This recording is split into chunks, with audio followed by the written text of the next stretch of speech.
từ sao chép kinh này, hoặc khuyên người sao chép từ đắp vẽ hình tượng Bồ Tát, hay khuyên người đắp vẽ, thì quả báo nhận được thật đại lợi ích. 739. The sutra here mentions consciousnesses. The context here is that this is the Dharma to help out the person who is bedridden, who's sick. Đây là cái pháp mà mình có thể giúp được, pháp địa tạng có thể giúp người ta được khi mà người ta bị bệnh nặng liệt giường. Mình có thể tụng như theo hành theo cái pháp mà kinh đơn giản đấy. So all you have to do is follow this sutra here, this section here, execute the Earth Store Sutra, Earth Store Dharma to provide relief to the sick. Khi mà có gặp người nào bệnh hoạn đó, mình có thể giúp đỡ nó bằng cái phương pháp này. Okay. And when the sutra mentions consciousnesses, khi mà kinh đang nói về cái thức đó, we would like to spend some time talking about the consciousnesses concepts for a little bit. Sẵn cơ hội đây mình nói về cái thức một tí. Mình không cái con người mình nó có 8 cái thức. We are all endowed with 8 consciousnesses. Mind you, this is the Buddhist Dharma where if the medical people and the mind research people know about this would go a long way towards helping them with their own research. Bên mấy khoa học gia, mấy tâm lý học gia, người ta biết mấy cái này chắc có thể họ hiểu về cái ngành họ hơn một tí. The first important consciousness is the 8th. Cái mà thức mà rất quan trọng là cái thức số 8. Also called alaya consciousness or store consciousness. Thức thứ 8 cũng có tên khác là alaya thức, hoặc cái thức mà cái tàng thức. Because it stores all the seeds, limitless seeds. Tại vì tàng thức, gọi là tàng thức là tại vì cái tàng thức là cái thức mà nó tụ lại tất cả những cái chủng tử. So all the karma you created throughout all your lifetimes are stored in here. Thành tất cả những cái chủng tử mà quý vị đã từng tạo qua những cuộc đời trước, nó được store, được chứa ở trong cái thức này. Nói cách khác, tất cả những việc mình làm, tất cả những cái việc mình tạo ra là mình đi đâu đó, mình đi đem theo nó. Okay, đó là hồ sơ của tất cả những cái nghiệp của mình. In other words, the 8th consciousness is the storehouse of all our past karmas. There's no denying about them. Một khi nó có cái hồ sơ như vậy rồi, không cách nào mình biện chữa được nữa hết. Okay. Ví dụ, kiếp này mình làm người, mình làm chuyện tốt. For example, this lifetime, you are in the human realm, and you do good things. You do good. Mình làm chuyện thiện. Thành ra đó những cái chủng tử thiện đó nó được tích trữ trong cái ai là giải thức này. So all the good deeds, all the good karma you created this lifetime are stored there. All those are called seeds. Cái đó gọi là chủng tử. Tại sao là chủng tử? Chủng tử là tại vì cái đó là những cái chủng tử sau này nó cho mình cái quả trong tương lai. They're called seeds because those are the seeds that will sprout in future lives. Okay? Thắc mắc gì không? In other words,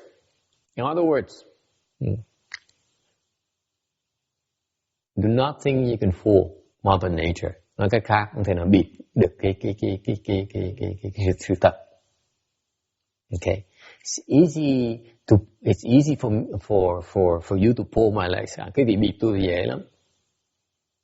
Ngay trong cái bịt đó nó có chủng tử trong cái là giải thức không biết. Trong tương lai tôi sẽ nhìn lại là giải thức tôi biết cái việc đã bịt tôi rồi. Không chạy đâu được hết. Trước sau sẽ bị khám phá.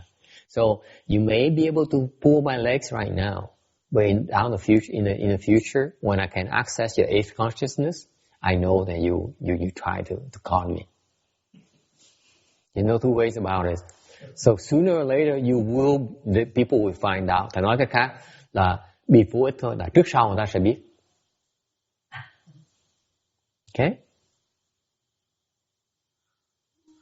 That's why, bởi vậy, một khi mình biết như vậy rồi á, thì mình xả cái bịp làm cái gì? Bịp là tại người ta không biết mình mới bịp được, chứ còn khi người ta trước sau ta biết thì tội như bịp này chứ cho mệt. In other words, now you know that eventually, because it gets stored, it's no sense in trying to con and cheat on people, because eventually they will find out. They come and collect. Một khi họ biết mình đã bịp người ta rồi, ta tới ta đòi nợ mình được. Đúng không? Ta tới ta đòi chứ đâu có đôi dễ vậy. Em tự em bịp em chạy hả? Em chạy được hả? Chạy tạm thời chạy được thôi, chứ còn đâu chạy hoài được. You can evade me temporarily, but eventually, just like you owe money to the bank, eventually it can catch up with you. Giống mình nợ tiền nhà băng ngân hàng vậy đó. Trước sau mình phải trả, chạy không được hết. Okay, did you hear about the story of a doctor who owed $500,000 in student loans? Có đọc báo, có nghe nói cái một người nữ bác sĩ, người da trắng mà nợ nửa triệu bạc không? Nửa triệu tiền học đó. Học ra cái bằng bác sĩ nợ nửa triệu đô la. From her student loans, $500,000. Okay? And she says now she's in her 40, she's 41. Bà nữ bác sĩ này 41 tuổi. Okay? Now she says there's no way for her to erase this debt. Cái bà nữ bác sĩ này, bà nói rằng là không cách nào mà xóa được cái này, không cách nào xóa được cái này. Okay? Bây giờ chính phủ tới nó siết cái lương bà. So now the government goes and attaches her wages. Okay, so she's on a repayment schedule where she says that by the time she pays off $500,000, she'll be in her 70s. Bà nói bây giờ bà trả xong cái nợ nửa triệu bạc này hả? Là bà sẽ 71 tuổi. Dễ sợ không? Không chạy đâu được thế nào. My point here is that if you try to cheat people and con people, it will catch up with you. Không cách nào bịp người ta được thế đó. Trước sau người ta sẽ chụp cổ mình được. Okay? Questions? Thắc mắc gì không? Look there, it says when attachment to self broken. Hang on, old man. You're way too fast for me. I'm still trying to make a point here. Okay? The point here, okay. We get there. So don't worry. We get there. Cái ông này ông hỏi câu cái phần thứ nhì. Tôi từ tôi cho tôi thông thả một tí. Đừng ép tôi quá, tội nghiệp tôi. So this is why right now it's so tempting to say, because of the temptation of getting additional money by cheating and lying to others. Okay, but now you understand that it gets there's a record for it. There's no way for you to erase this record. Một khi quý vị biết rằng bây giờ nó dễ lắm. Bây giờ mình làm bậy để mình có cái lợi. Bây giờ mình biết rằng cái ai là giải thức á, nó ghi lại hết mấy cái chuyện đó. Trong tương lai sẽ có người tới đòi nợ mình ngay luôn tức. Okay. Thì mình biết hiểu như vậy là cái huệ là cái trí huệ ở chỗ là mình thấy đó, là mình đâu cần làm mấy chuyện làm bậy làm chi nữa. So to have wisdom involves in deciding not to do these stupid things anymore, because it will catch up with you. Okay? And that is freedom. Cái đó là cái giải thoát của mình. That's what I call liberation.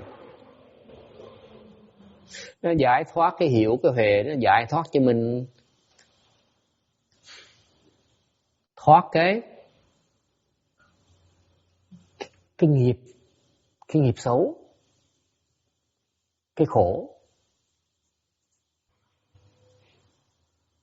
So liberation means that it frees you from the retribution, the future retribution for your karmic offenses, for future sufferings.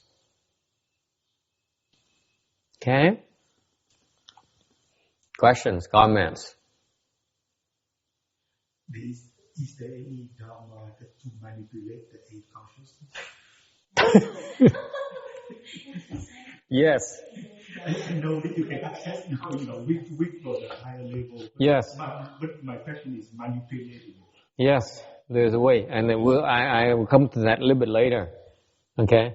Câu này ông hỏi, ngoài có cách nào mình lạm dụng cái ai là giải thức mình để mình tuyển chọn nó được, nó được chứ. Lát tôi sẽ giảng cho. I will explain one way.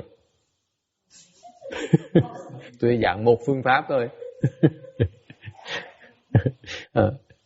It's just like those TV commercials. I give you one free. Tôi giống như trong về cái thương mại, tôi cho một cái đầu cho miễn phí. Okay, so hang on. Okay, next line. Seventh consciousness. Cách thứ nhì là cái thức thứ bảy, hoặc là cái ngã. It's also called the self. That's the self. That's the ego right there. And that's what what is known as the ego. Nên thức thứ bảy, quý vị đã biết rồi đó, là cái ngã của mình đó. Những cái tật xấu của ngã mình đó, là từ cái ông nổi tiếng thứ bảy đó. So the seventh consciousness is the guilty one. Okay, we innocent, mình vô tội. Okay. Sure. Yeah. Còn cái thức thứ bảy mình mới là thiệt là cái người. Thức thứ bảy là người xuống mình làm bậy chứ mình đâu phải là bậy đâu. The truth of the matter is it's a seventh consciousness that is a troublemaker. Normally we're good people, right? We just happen to be under the influence of the bad of people like it's our own seventh consciousness. Thiệt ra người mình đang hoàn tốt, tại mình lỡ dại có cái thằng ai là giải thức nó xúi mình làm bậy thôi, chứ mình đâu có thường đâu có làm bậy đâu. Cái khổ là vậy đó. Mình biết rằng để điệp người ta làm chuyện không nên làm, trước sau nó cũng tới nó rượt mình. Mình phải trả nó, không cách nào mà chạy được hết đó. Mặc dù có nhiều phương pháp chạy được nhưng đều thường mấy đó tụi tôi cũng chạy. Cái đó là bí mật nhà nghề, dễ vậy. So you know that because the eighth consciousness stores everything, has a record of everything. So it's no point in trying to cheat and steal from cheat people, steal from them. But it's the seventh consciousness. Okay, the ego, it will not listen. It says, I don't care. I feel like stealing from you. What are you gonna do about it? Nó ngã nó kỳ lắm. Nó biết là chắc chắn là chuyện nó không nên làm. Nó nói tôi không cần biết. Tôi thích làm gì tôi bây giờ? Nghe quen thuộc không? Nghe quen lỗ tai. Nghe quen hả? Does it sound familiar to you, Tex? I don't care. I feel like doing it. Huh? Cậu ngã đó. That's the self. Meet your ego, your precious ego. Ngã mình nó bốc đồng đó, muốn làm nó làm thôi không có phải, không có trái, không có đúng, không có sai vậy đó. Không có lành, không có thiện hết, nó thích nó làm thôi à. It's the nature of the self, right? You can talk about right and wrong, you can talk about good and bad, but he doesn't care. Yeah, it flips. One day is black and white, and one day is black, next day is white. You never know. How do I know that? Làm sao tôi biết chuyện đó? That's what happens when you cross your legs. Cái chuyện đó tại vì khi quý vị sao biết đó là khi quý vị mà xếp bằng đó, một ngày thì nó sung sướng, ngày thứ gì nó khổ, đó là thằng ngã đó. You cross your legs. One day is so smooth, cultivation is wonderful, so it feels so good. Next day, you can't handle it. That's a self right there. Thằng ngã nó bốc đồng dễ sợ lắm. Không phải người như tôi đâu, người đàng hoàng như tôi đâu. Question, thắc mắc gì không? Thành ra biết á. Therefore, let me get to the point. Try to drive this home for you. Cái nói nhấn mạnh cho quý vị thấy cho rõ ràng. Mình biết là không nên làm. You know full well you should not do it. Okay? You know you're not supposed to steal. Chắc chắn biết là không nên được ăn cắp. Okay? Tại ăn cắp á, là có hồ sơ. Because you know that the government will knows about it. There's a record for that. Okay? And yet, the seventh consciousness says, it's okay. It's okay, maybe this one time. Đều ngã, nó không cần biết nó. Thôi kệ mà làm lần thôi mà. Kệ mà. Lâu làm lần đâu sao đâu. Suốt đời mình làm chuyện tốt không? Làm lỡ thật. Ai cũng làm bậy một lần. Đúng không? Là cậu ngã đó. Khổ như vậy đó. Cái thằng ngã đó cứ mà làm mình khổ sở về ngã đó. So that, in other words, it is this guy here, the seventh consciousness, that is the cause of all our sufferings. Ngã này là cái nguyên nhân, cái nguồn của tất cả cái khổ cuộc đời mình từ ngã này. Cái sướng mà quý vị khi quý vị cái sướng mà quý vị được á, khi mà chiều chuộng ngã đó, nó trồng cái chủng tử cho cái khổ sau này. Dễ sợ không? So all the happiness and the joy you derive from placating the self, from pleasing the self, are the seeds for future sufferings for you.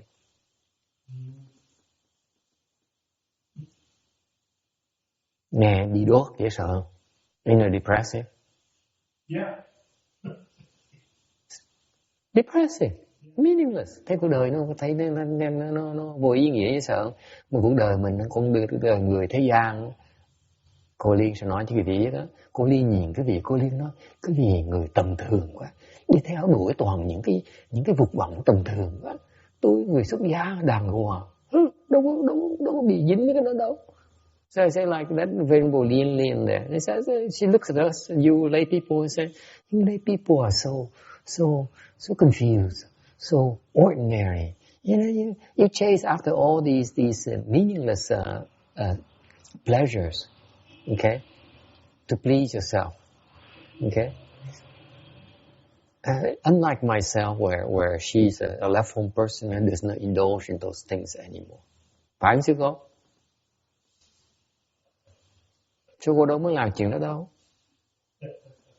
Rồi, what's so funny about it? It's funny. Huh? I'm missing something? Tôi có gì cô hài đó? Okay. Yes, what is your question about this the attachment to self here text? Well, what it says is that when attachment to self is broken, only then you can store seeds with no outflows. Well, I'm not exactly clear what that means. Okay.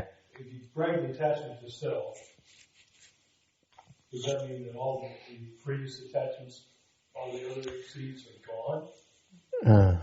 Not likely. No. Not likely. No, my friend. No. No, it's not that easy. Ông nào hỏi cái câu nói cái phần chỗ này nói nè, khi mà cái chấp trước mà nó chấp ngã đó nó bị hàng phục thì lúc đó cái a la gia thức á, cái thức thứ 8 này nó chỉ chứa chất những cái chủng tử mà vô lậu thôi. Bắt đầu nó chứa chấp những chủng tử vô lậu. Ok, ông hỏi cái ý nghĩa là sao? Hai phần. Chặt cái ngã, chấp trước của cái ngã. Đây phần khác là chứa những cái chủng tử vô lậu, nghĩa là sao? Okay. Okay. Let me explain that for you. Attachment to self is broken. Nói cho quý vị giảng cho quý vị biết. Chặt cái ngã nghĩa là sao? Meaning that the seventh consciousness no longer functions. Khi mà mình chặt được cái chấp ngã của mình, có nghĩa là cái thức thứ bảy này nó không có làm việc nữa. Hiện bây giờ thức thứ bảy mình đang làm việc. For example, right now it's functioning. How do you know it's functioning? Tại sao bây giờ quý vị biết nó đang làm việc? How do you know it's functioning, Roberta? Consciousness. How do you know that your seventh consciousness is functioning right now? Làm sao, tôi hỏi học trò tôi, làm sao mà bà biết rằng là hiện giờ cái mặt na thức mình nó đang làm việc? Hả?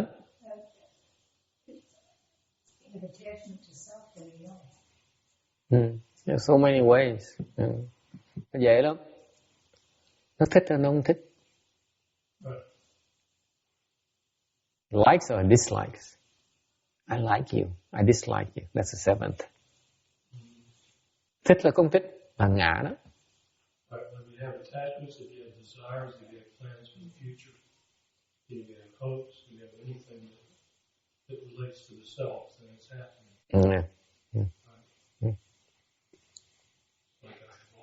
Yeah. For example, you like the lecture so far. Chẳng hạn như ngồi nghe giảng kinh, thích. Đó là ngã đó. Ác ôn dễ sợ, ác ôn côn đội dễ cộng không? Dễ sợ. Tại đâu được á. Mình tưởng mình làm chuyện tốt. Giảng kinh là vui ha. Giảng kinh là có ý nghĩa. Ngã đó. Dễ sợ không? Think about it. He says, you sit there and you enjoy listening to the lectures. Oh my, this is a good use of my time on Saturday afternoon. I can't think of anything else better to do on Saturday afternoon than listening to a sutra lecture from Master Yonghuan. That's the self right there. I don't mind, but I'm just telling you it's yourself. Dễ sợ không? Làm thầy khổ lắm. Thầy mà nghe, thấy mình quý vị nghe, thấy quý vị tới để mà nghe giảng kinh, thấy quý vị nghe thích thú là đáng lẽ tôi mừng cái gì? Không có là thầy nhìn mà.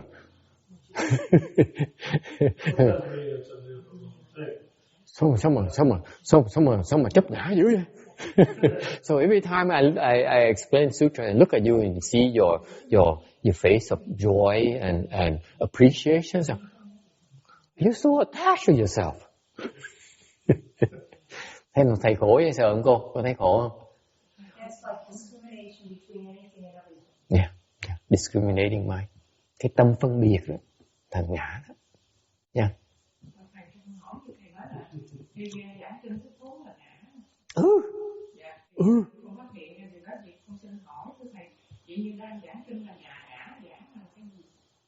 Hả? Thầy nói là con nghe giảng kinh cũng thích thú là ngã. Thầy đang giảng kinh là ngã, giảng là cái gì vậy? Tùy lúc.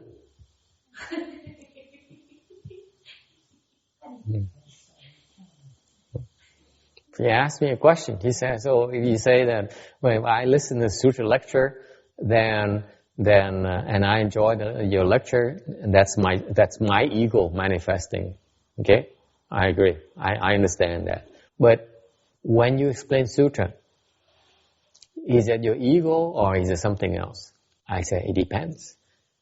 Like I just saw a lawyer yesterday. Mấy ngày hôm qua mới tới viếng thăm văn phòng luật sư, thành tôi thuộc bài ngay lập tức. Tùy. When he talk to a lawyer, he asks him a question, he says, depends. Ngày hôm qua hãy hỏi đâu. Cái ông luật sư trẻ, ông chưa biết nghề đó. Mỗi lần mình hỏi câu gì á, mà tôi gặp mấy ông luật sư mà toàn mà chủ hãng luật sư không, hỏi cái tùy. See, yesterday I met with. We were supposed to meet with the owner of the law firm, but he was busy, so he sent his assistant to talk to us. A new recruit, newly minted attorney, recently passed his bar exam. You ask him a question, he always give you an answer. I said, wow, this guy is no good. Mà ngày hôm qua hỏi chuyện luật sư mà hỏi gì ông trả lời nấy á, tôi nói cái ông này tôi chê. Luật sư gì dở? Luật sư mà hỏi là phải nói tùy. Tại sao tùy? Why is that when every time you ask an experienced lawyer, he's supposed to tell you it depends? Tại sao như vậy? Tôi mướn luật sư tôi biết, mà tôi trả tiền luật sư tôi không biết gì luật sư tôi mới hiểu. Cháy tôi mới hiểu. I understand now after all these years of hiring lawyers and paying through my nose for them. Because if they say it depends, it takes a lot longer to explain things to you. Mỗi lần họ nói tùy một cái, họ giảng mình tốn thời giờ hơn. Ăn tiền nó sạc tiền mình bằng giờ mà. Cái tụi trẻ nó chưa hiểu. So that's why the young one yesterday, they did not understand. You're supposed to take your time. You see, savor it. It depends.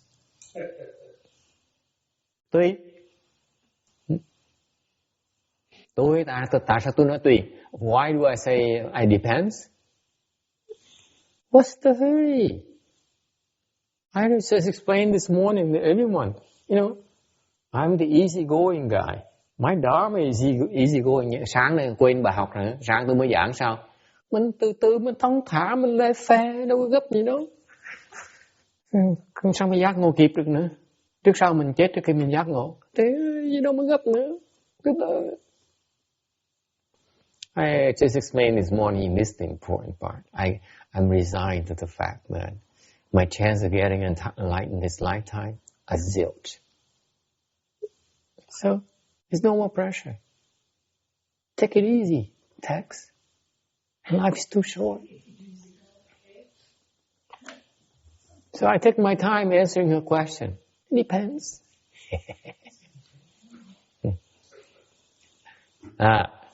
Tùy. Tùy chỗ nào? Tùy nó lợi không lợi. Depends on whether it's beneficial or not. When sometimes beneficial, lúc nó lợi rằng lúc mình mình có thể làm gì lợi để mình lợi cho chùa thì nó là ngã. So for example, if I decide that something is for the benefit of the temple, that's a self speaking. Còn nếu mình làm mình không thấy lợi gì hết á, là không phải là ngã. Whereas you do it, you explain Dharma and you don't see any benefit from it at all, then it's no self.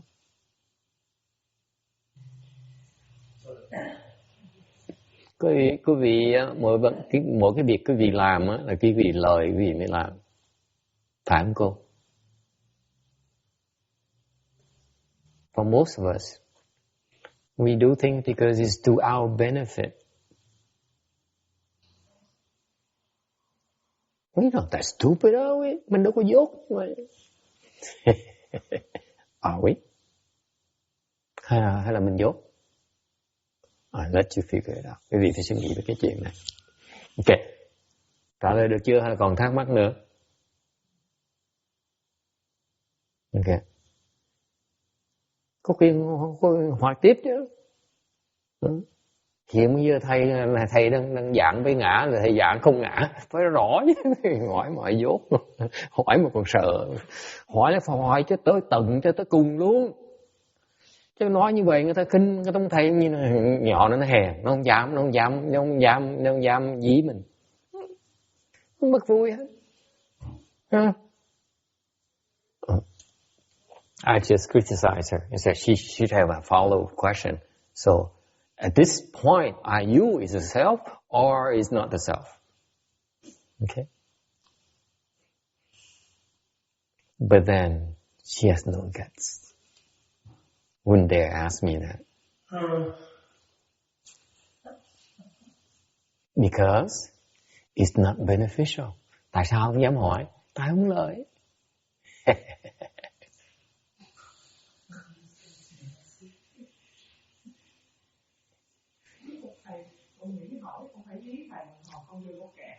Kính bạch thầy, con xin hỏi thì như thầy nói là khi mình nghe kinh mình thích thú là ngã.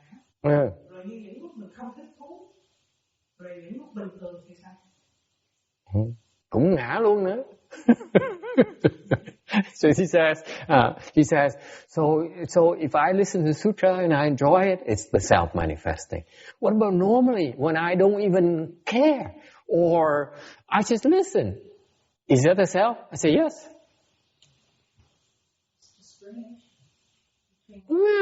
It's still discriminating. Thấy? Nghe hiểu? Vẫn còn phân biệt như thương. Vẫn còn phân biệt là mình không thích thú. Vẫn là ngã như thế. Right you are. You're still discriminating. Một bên thích thì cũng là ngã, bên không thích cũng ngã, thì không thích bình thường thì sao? So he says, so if you like, okay, it's a self. You don't like, it's a self. What about in the middle? Is there anything in the middle? Okay. Có gì ở giữa bình thường không? Không có cái bình thường. Indifference. Indifference, that's Indifference is the worst. Indifference is like you might as well be dead. Well, that's the self too, isn't it? You convince yourself that you're indifferent. You say, I have better things to do. Or you're too stupid. I don't buy your garbage. I know better than that. See, it's a self again. Dễ sợ không? Ngã không hỏi chẳng hạn như cái người mà tao không màng tới. Tức là cũng bất ngã như thế. Tại thằng ngã này thằng cái loại mà ngã nó ngạo, nó nói là tôi thầy biết gì đâu, nói tầm bậy tầm bạ, tôi không tin này. Tôi khôn thầy sao bịp tôi được? Cũng thằng ngã như thế. How do you distinguish between detached and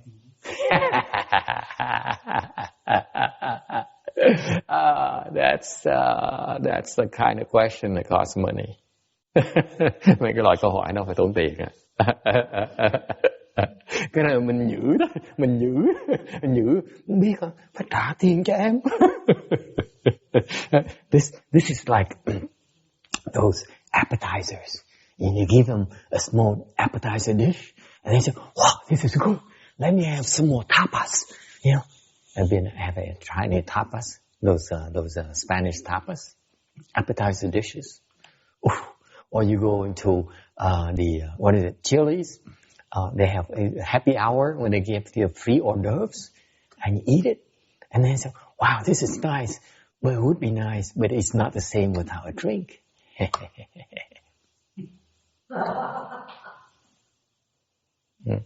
Quý vị thấy không? Giảng pháp phải có cái uyển chuyển của cái pháp. Giống mình buôn bán vậy, vào mấy cái hãng tiệm ăn, mấy người mà Việt Nam không quen ở đây, mấy cái hãng tiệm ăn này, cái giờ sau giờ làm việc gọi là happy hour, cái giờ gọi là cái giờ hạnh phúc. Nó ác lắm. Cái tiệm nào mà nổi tiếng nó đều có giờ hạnh phúc hết. Là sao? Tới đó sau 5 giờ chiều, đúng 5 giờ chiều, 5 giờ chiều tới 7 giờ chiều. Trước tôi biết cái này rõ lắm. I know this very well. Từ 5 giờ chiều đến 7 giờ chiều tới mấy cái tiệm ăn, mấy cái quán ăn mà nổi tiếng là giờ hạnh phúc. Là có nghĩa sao?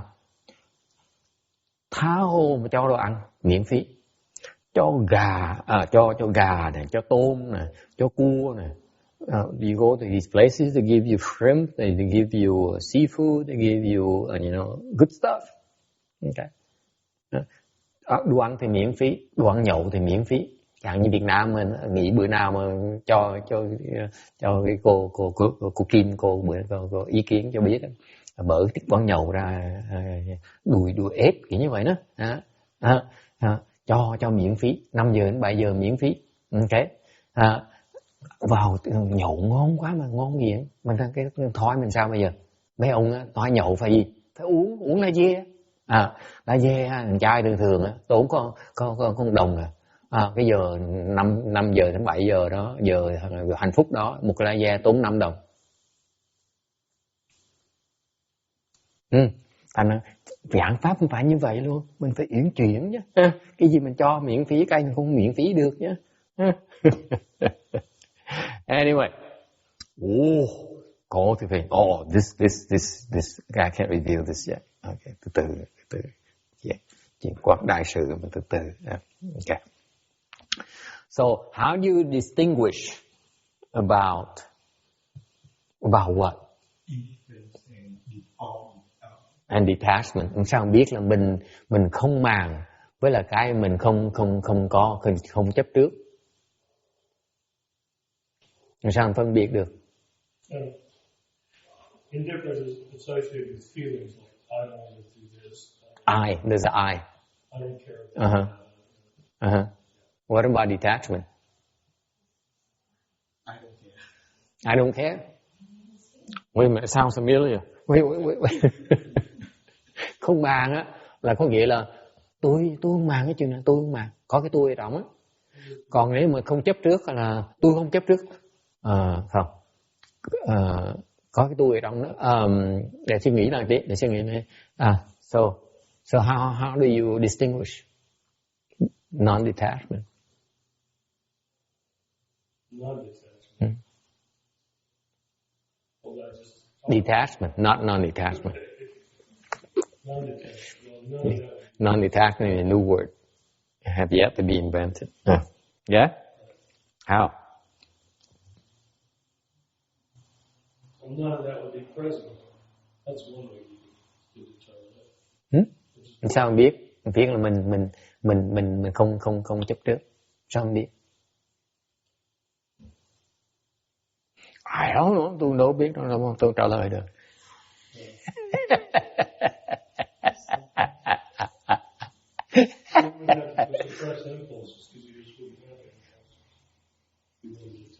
You're close. Yeah, very good.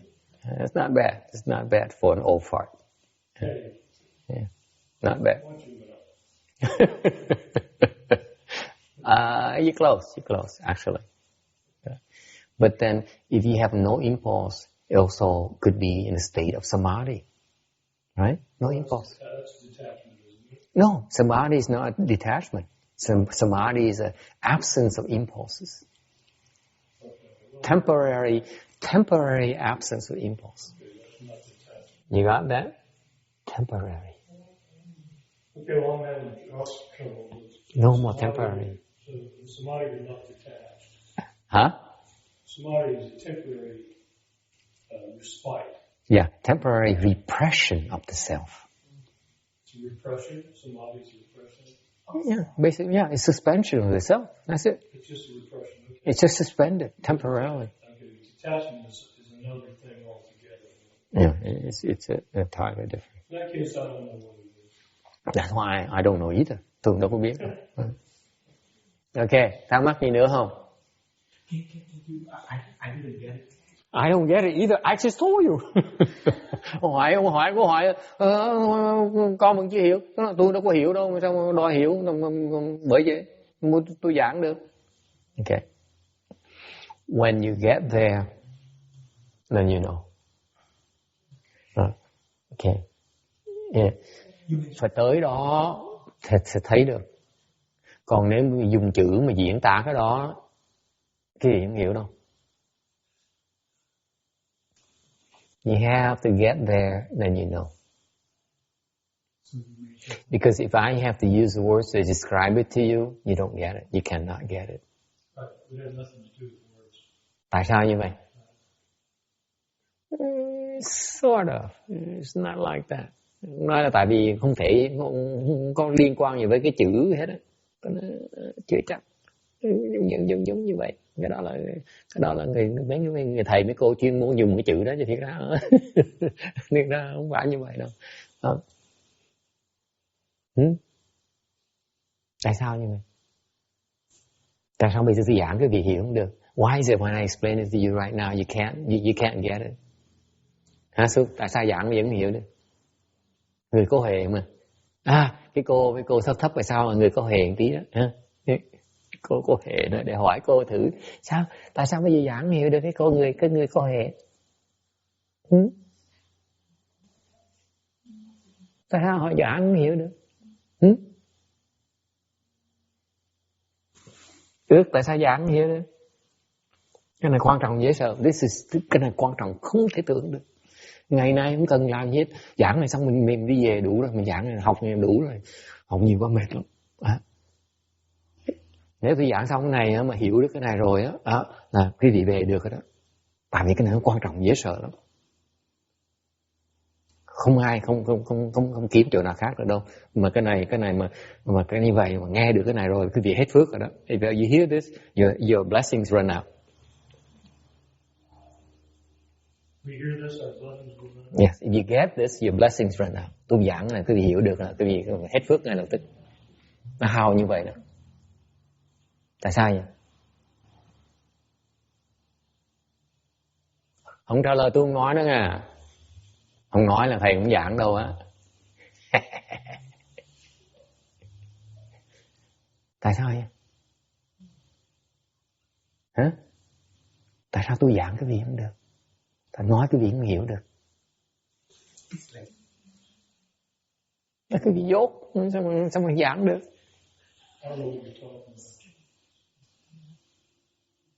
Cái gì dốt sao tôi giảng cái gì được? Cái gì dốt sao tôi phí sức tôi mô tả cái gì làm cái gì?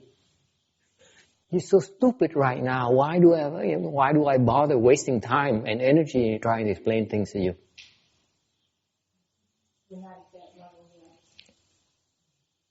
Too far. Không xa quá. Vốn, phí gì giờ? Không chơi. Thầy không chơi cái gì. I'm not gonna waste my time with you. For example, ví dụ như vậy.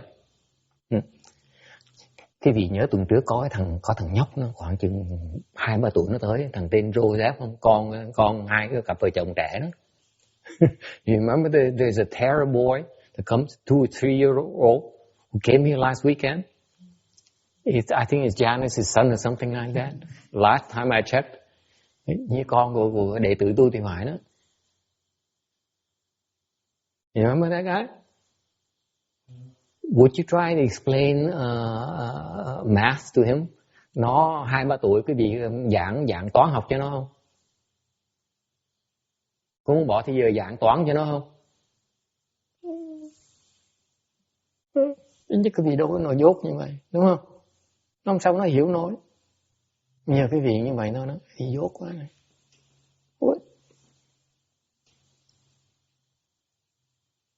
Thầy hỗn với sao? Tới thầy vừa chê, xong thầy vừa chửi. You see how tough the Dharma is. You come here, fool yourself, and say, oh, there's something called eighth consciousness. No problem. I don't care. And because your seventh consciousness says, yeah, it sounds good, but so what? So I give you a hard time about that, and now I'm calling you stupid. How much longer? How much more of this can you take? Quý vị chịu đựng được bao lâu nữa? Tôi gì mà khó dữ vậy? Khó quá. Pháp thầy nó khó quá rồi.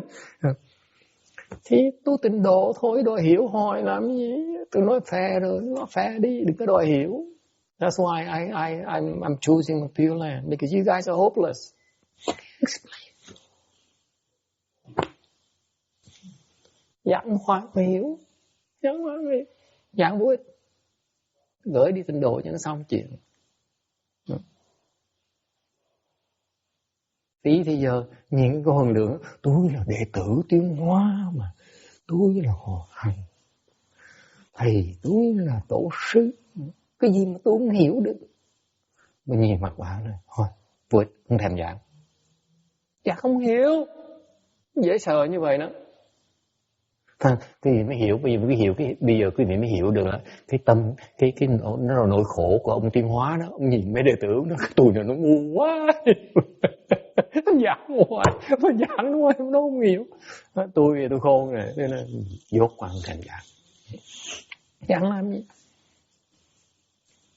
So now you understand the problem of the Master Hsuan-Hua, my teacher, he looked at his disciple, and we are so stupid. There's no way for us to understand him. Okay? And yet he still tried to explain it to us. I know better. I'm not going to explain it to you. I'm not even trying because it's wasting my time. You can't get it. That is the nature of ignorance. Cái đó là cái vô minh của mình chịu. Mình chịu thôi. Người thầy phá qua cái vô minh không được. Quý vị có biết không? Người thầy phá qua cái vô minh của vị không có được. Quý vị phải tự gỡ cái đó cho thầy gỡ. That's the nature of ignorance. You have to undo your own ignorance. The Buddha cannot undo the ignorance for you. Phật gỡ không được. Nhưng phải tự gỡ. Nhưng đâu sao đâu. It's okay, right? You have time. Vẫn còn thì giờ mà, đúng không phải không bác? Còn thì giờ mới hấp tấp gì đâu. What's the hurry? Okay, any other question? So it's the attachment itself. Đó là mới nói mới một phần thôi, là mới nói về cái phần mà mới là chặt ngã thôi đó. Đã thấy là quý vị đã phờ rồi. Có muốn nghe tiếp nữa không? I think you guys are so mentally exhausted. You still want to continue? Yes. No. Thank you. It's depressing. Yes, very. Depressing. No way for you to get. Không cách nào quý vị cũng hiểu được hết. Không cách nào hiểu được hết. Chiều thôi. Dễ sợ như vậy đó. Chiều thôi. Nói gì nói, không cách nào hiểu được hết. Kề súng nó bằng tay nó, có hiểu không? Có hiểu không? Có hiểu không? Chịu thôi, không cách nào mà không hiểu, nghe mà không hiểu luôn nữa, dễ sợ vậy luôn đó. Just like you put a gun put a gun to your head and say, "Text, do you get it?" No. Do you get it? If you don't get it, I kill you. No, I don't get it.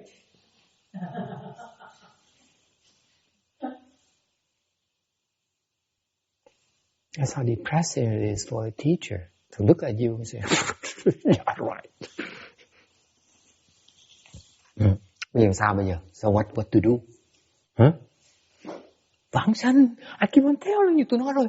I keep on telling you, rebirth. Don't waste my time. You know, I'm too old for this.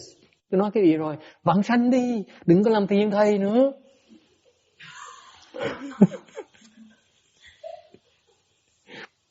What? Không hiểu được. Cách nào hiểu được? Không hiểu không? You want to understand? Hiểu. Muốn hiểu? Muốn hiểu? Muốn hiểu? Muốn hiểu không Kim? Muốn hiểu không? Well, Roberta, do you want to understand? Now? Why not? Right? Cultivate. Tu đi. Sẽ hiểu thôi vậy đó. Tu sẽ hiểu. Cultivate, you will. Nothing to worry about. Từ từ. Đừng có đòi hiểu ngay thôi à. Đừng có đòi hiểu ngay thôi. Mình biết, phải chấp nhận. Thứ nhất là mình chấp nhận hiện bây giờ mình chưa hiểu được. Để mình tiếp tục tu, ngày đó mình sẽ hiểu được.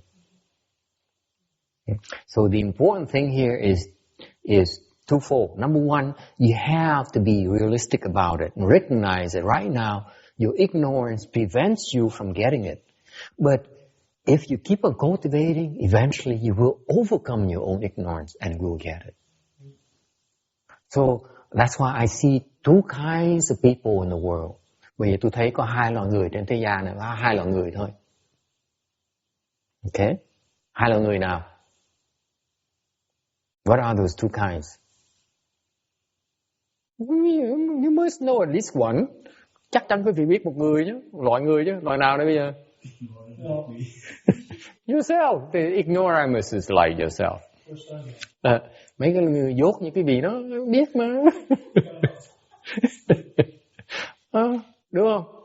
Quen nhiều lắm mà, đúng không? Quen lớn lắm mà, quen rộng lắm mà, phải liền, rộng lắm, ai cũng biết đó. Toàn người ngu không à. Người dốt không à, quen chọn người dốt mà quen không à. Con quen rồi lắm thầy, con quen nhiều người lắm. Okay, so ignoramus is like yourself. What's the other kind? Cái loại người khác là loại người cái gì? Là người gì? They realize that they are ignorant and they try to learn better.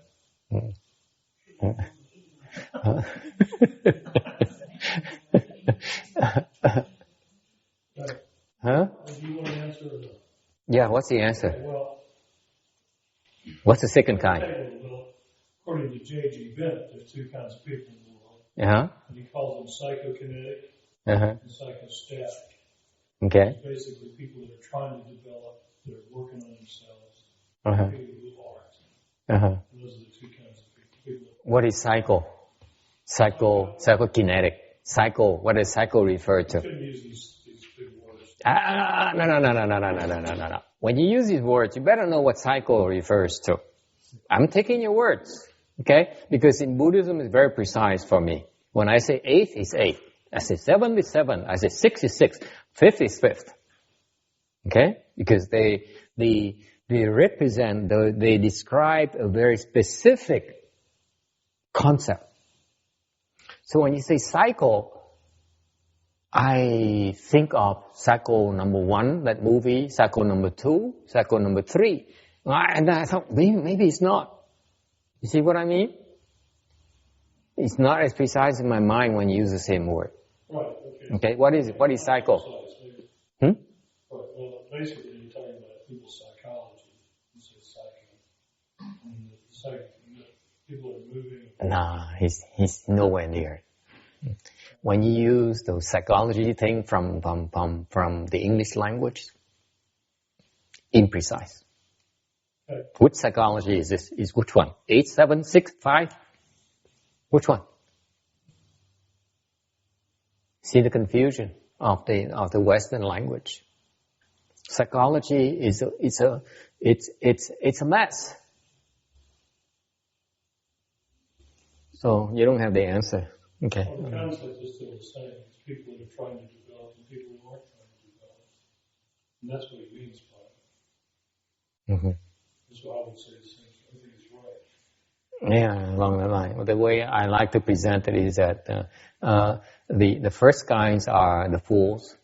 Okay.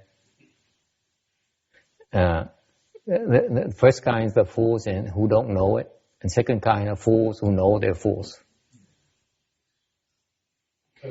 Tôi chỉ muốn ông giảng tôi muốn la hết rồi, tôi nói danh từ ông dùng khác nhau, tại ông dùng tiếng Anh là tôi nói tiếng Anh của quý vị xài cái chữ ông xài tiếng Anh ông là cái thế gian pháp họ nó bay nhầy hết, nó loạn sần ngầu trong, tôi cũng chấp nhận cái thế gian pháp. Cái Phật pháp mình thức á, cái thức á, cái ngã nó có rất chính xác. Thành ông không có dùng chữ bậy với tôi được. Tôi chỉ nói tôi cũng chấp nhận cái lời nói của ông. Đều tôi đại khái có hai loại người. Cái loại vô minh mà không biết, có loại vô minh mà biết mình vô minh.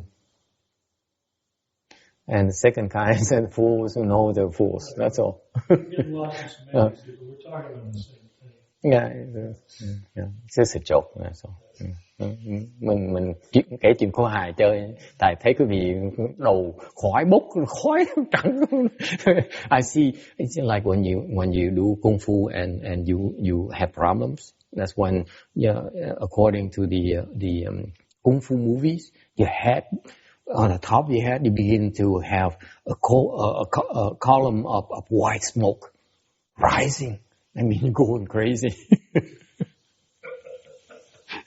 This is very famous Chinese, Chinese images. So I see that on top of all your heads. Maybe I should tell a joke or two so that to lighten things up. Thấy quý vị hết sức rồi, tôi kể chuyện khô hài cho quý vị chịu không nổi. Nói quá quý vị chạy hết. Okay. Have you really seen smoke come out of it? Yeah, you can't take it.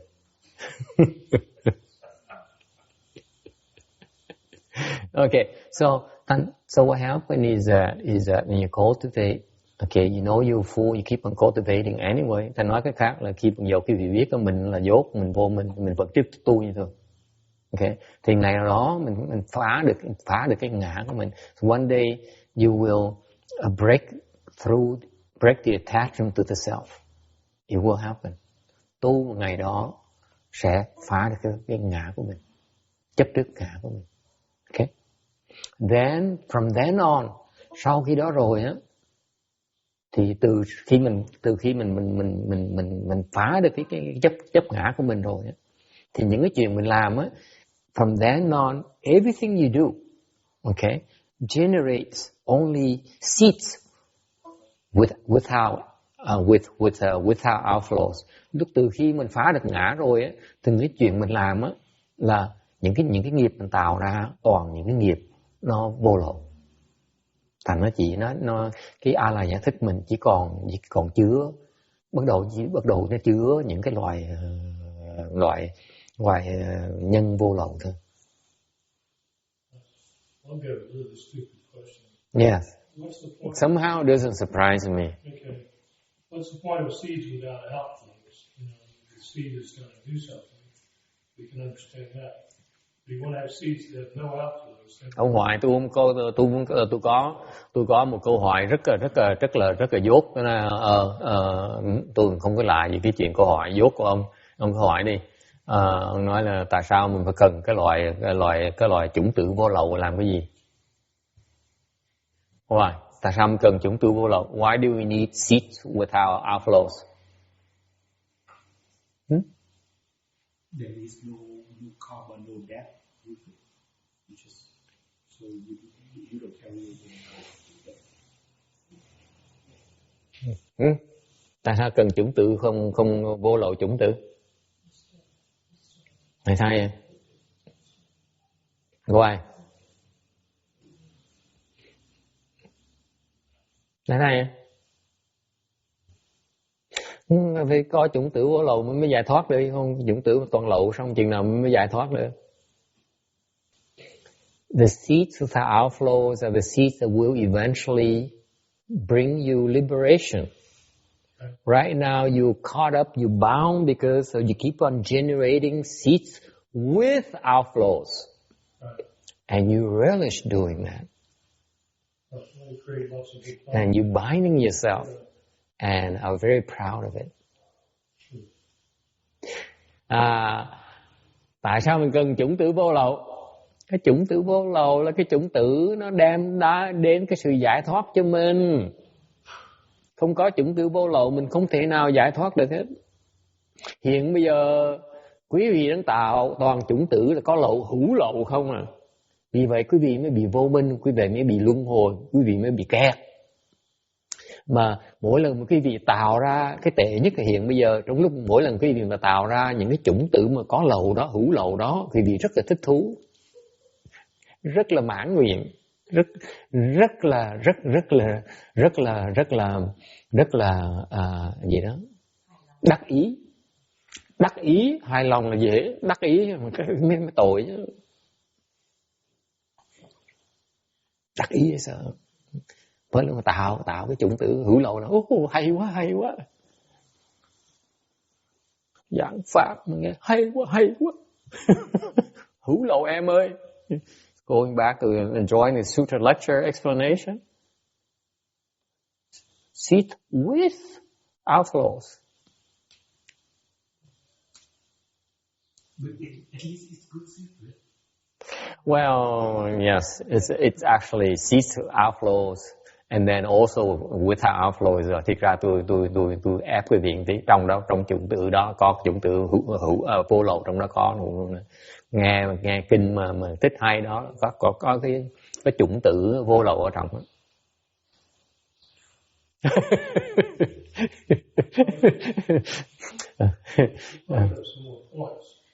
So you have no attachment to self, and what's the point of doing anything? So you're not really going to create very many seeds, right? Yeah, there's no more attachment to the self. Therefore, it's okay to go rob a bank. It doesn't matter anymore. So it's okay to go and steal. It doesn't matter anymore. You don't care anymore, right? You're no longer attached to the results, right? Is that what you say? I'm not saying that. You're saying, what's the point of doing anything? If you have no attachment to yourself, that's what makes you do it. I just flipped it for you. You said about what's the point in doing anything? I said, what's the point in not doing anything? What's the point of not robbing a bank? You wouldn't care to do anything if you had no attachment.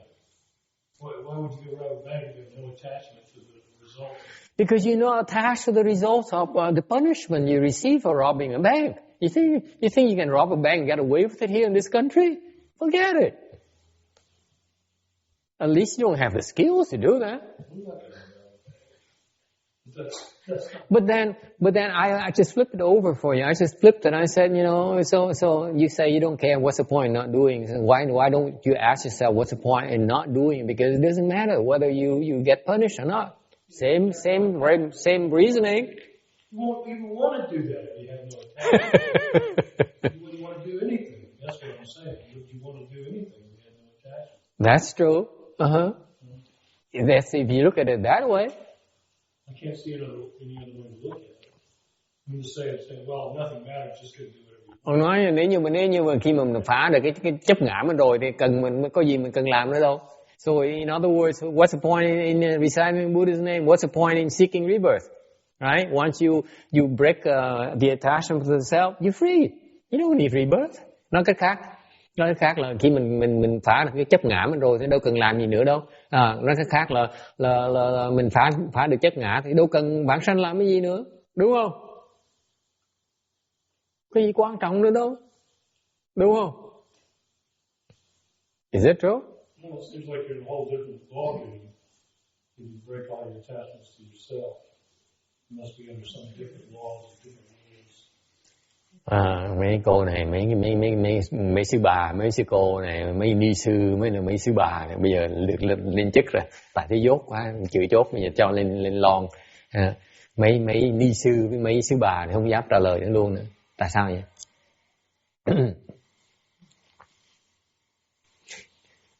You break the attachment to the self. The seventh consciousness is also called a defiled consciousness. Nói cái khác á, là cái thức thứ bảy á, cái bát na thức này á, cái tên khác của nó là cái thức ô uế. Okay, it's a defiled consciousness. Thức dơ, bẩn, thức ô uế. Thức ô uế thì cái vị giữ làm cái gì? If it's defiled, what's the point in hanging on to it?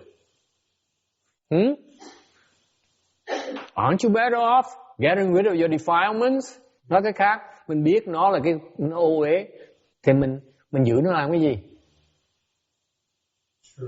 Không phải mình lợi, mình vất nó không phải lợi hơn hả? Mình tẩy sạch cái ô uế trong người mình, hệ thống mình phải mình lợi hơn hả? Lợi hơn không cô Liên? Sao tẩy không được? Tẩy nó được chứ. Nhưng thôi tẩy nó được, nếu không tẩy nó được thì tu làm cái gì? Hả? Cái tu mình tẩy nó. Cái cô học Phật pháp ở đâu vậy? Con nghĩ chuyện đó thưa thầy. Hả? Con phải tẩy đó, phải chuyện đó, thứ thức một tí. Chứ không thể tẩy nó bỏ được. Tức là cái chuyện tu để con chuyện đó, thức một tí. Thì đúng rồi, nhưng đều tẩy nó vui hơn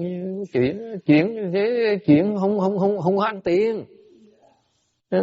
Mình tẩy á, tôi có nghĩa mình có sức, mình tốn sức mình mới tẩy, mình gọi là mình làm thương mại được. Còn một câu chuyện là ta đâu có mua đồ mới đâu. Dạy pháp mà vuốt. Hiểu không?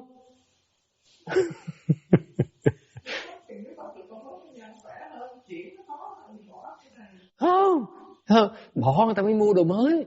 Giống như mỗi tháng, mỗi năm người ta ra cái model mới, xe mới vậy đó. Mỗi năm 2005 này là 2010, năm sau xe mới 2011, 2012. Mình nó model nó mới hơn chứ. Không gọi là tiến bộ chứ. Có dở với sợ dạy mà cái giảng pháp gì nè, cô suốt đời cô nghèo mặt rệt.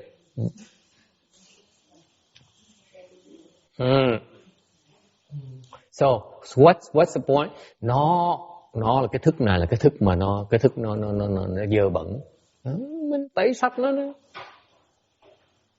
Chuyển là cách, cái tẩy sạch là một cái chuyện của nó thôi gì đâu. Chuyển tại cái danh từ nó đẹp thôi, chứ còn tôi là dùng cái danh từ kia nó dễ bán hơn, dễ buôn bán, dễ thương mại hơn. Có hiểu không? Cũng chừng đó thôi à. Chuyển chỉ là tẩy sạch nó thôi. Chuyển danh từ văn chương để ta cần giảng nghĩa. Cái người mà ta nghe chuyện chuyển thôi, nó hay ta văn chương, chứ đâu có hiểu. Cái chuyện đó là tẩy sạch. Mấy người mà thô lỗ như tôi không thích chữ văn chương, tôi dùng chữ tẩy sạch cho nó rõ hơn. Mấy người mà không hiểu người ta dùng văn chương, còn tôi thấy đó, cái đó là tẩy sạch chứ không phải là văn chương gì hết đó. Khổ lắm, phải tẩy nó ra. Mình phải thấy cái ô uế, mình tẩy nó mình mới thoát được. Chứ đừng nói chuyện.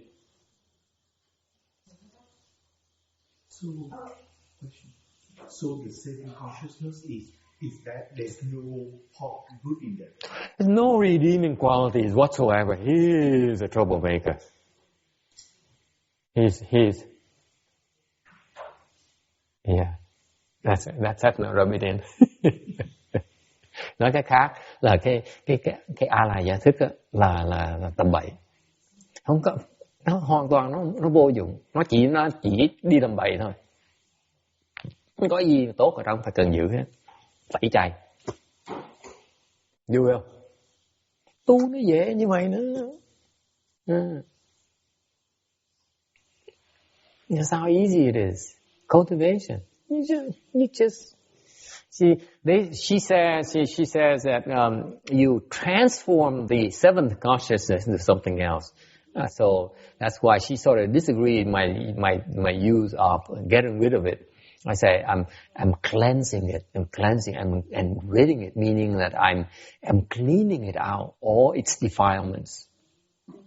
Transformation, as they use it in the Buddhist scriptures or in the sutra text, is actually the process of cleansing. It's not transformation.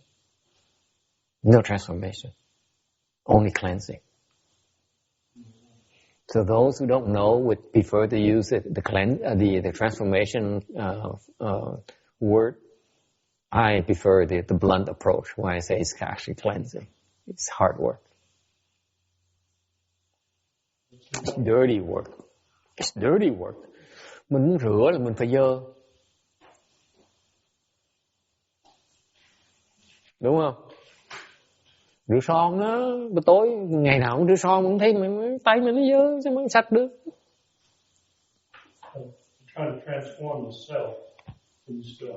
You're trying to cleanse yourself.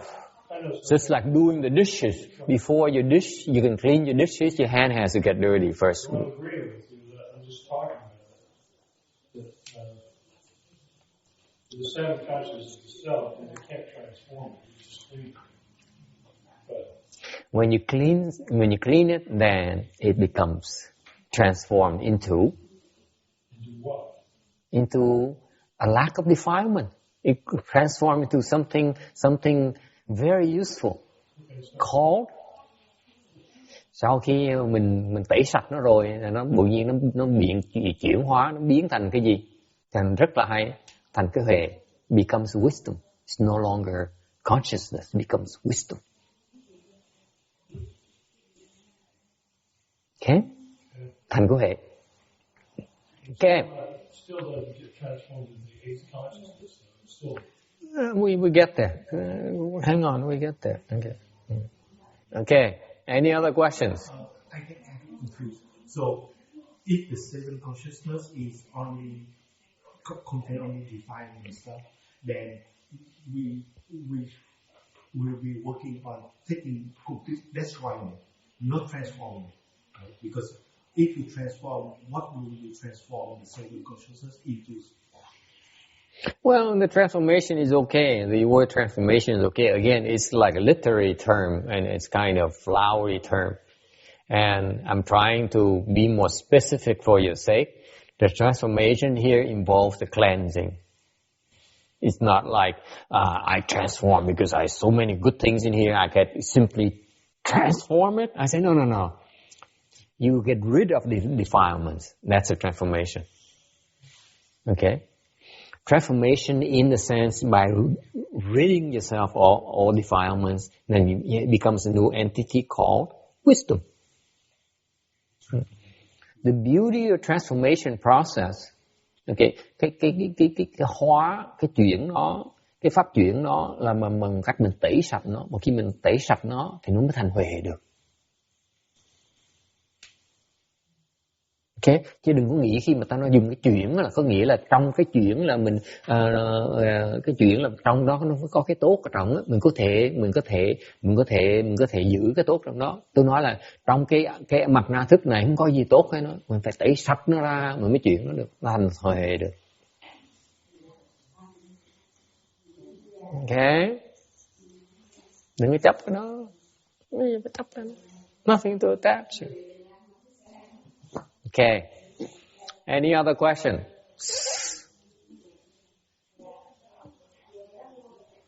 Okay. And the sixth consciousness. Mới tới cái phần là cái lục thức. Thức thứ 6.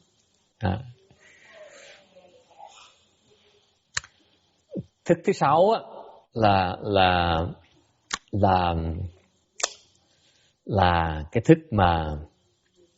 thức mà nó gọi là cái nhận thức. Sixth consciousness is the cognition, the cognitive process. You're able to recognize it. Mình nhận thức được.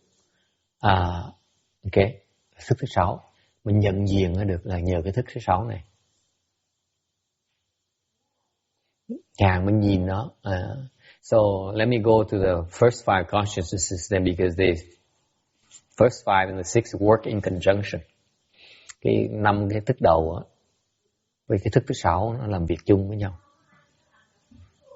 What happened is that the sixth consciousness relies heavily on the first 5 consciousnesses. Cái thức thứ 6 á, nó hoàn toàn nó nương tựa vào cái 5 thức đầu tiên. Nó cần cái đó, nó mới hoạt động được. Okay? Thức thứ 6 là cái gì? So what's the sixth consciousness? It's your mental processing. Your mental mind. Cái khác, thức thứ 6 là gì? Là cái óc của mình á. Cái ốc mà trên này nó bầy nhầy đây nè, nếu mình mổ ra mình chiên nó ngon lắm á. Cái ốc đó, ốc heo, ốc dê, ốc bò kiểu như vậy đó. Ốc đó, cái đó mình gọi ốc thường đó là cái này đó, cái thức thứ 6 đó. Cái mà mình có thể suy nghĩ được, mình có thể nhận diện đó. Những cái khả năng mà về khả năng về cái mental, về cái tâm trí mình á, là cái thức thứ 6 đó. Nó phân biệt, nó tại vì 5 cái thức đầu là cái thức đầu là nó nhận ra được lỗ tai, mấy cái ngũ căn đó mà. 5 cái thức đầu là nó liên quan tới 5 ngũ căn của mình, là mắt, tai, mũi, họng gì đó. Okay. Tôi không biết 5 ngũ căn gì tôi cũng quên luôn rồi. So what happens is the first 5 consciousnesses are basically your 5 sense organs. Arise from your sense organs, whatever those are. I think your eyes, your ears, your nose, your tongue, your body, and those things.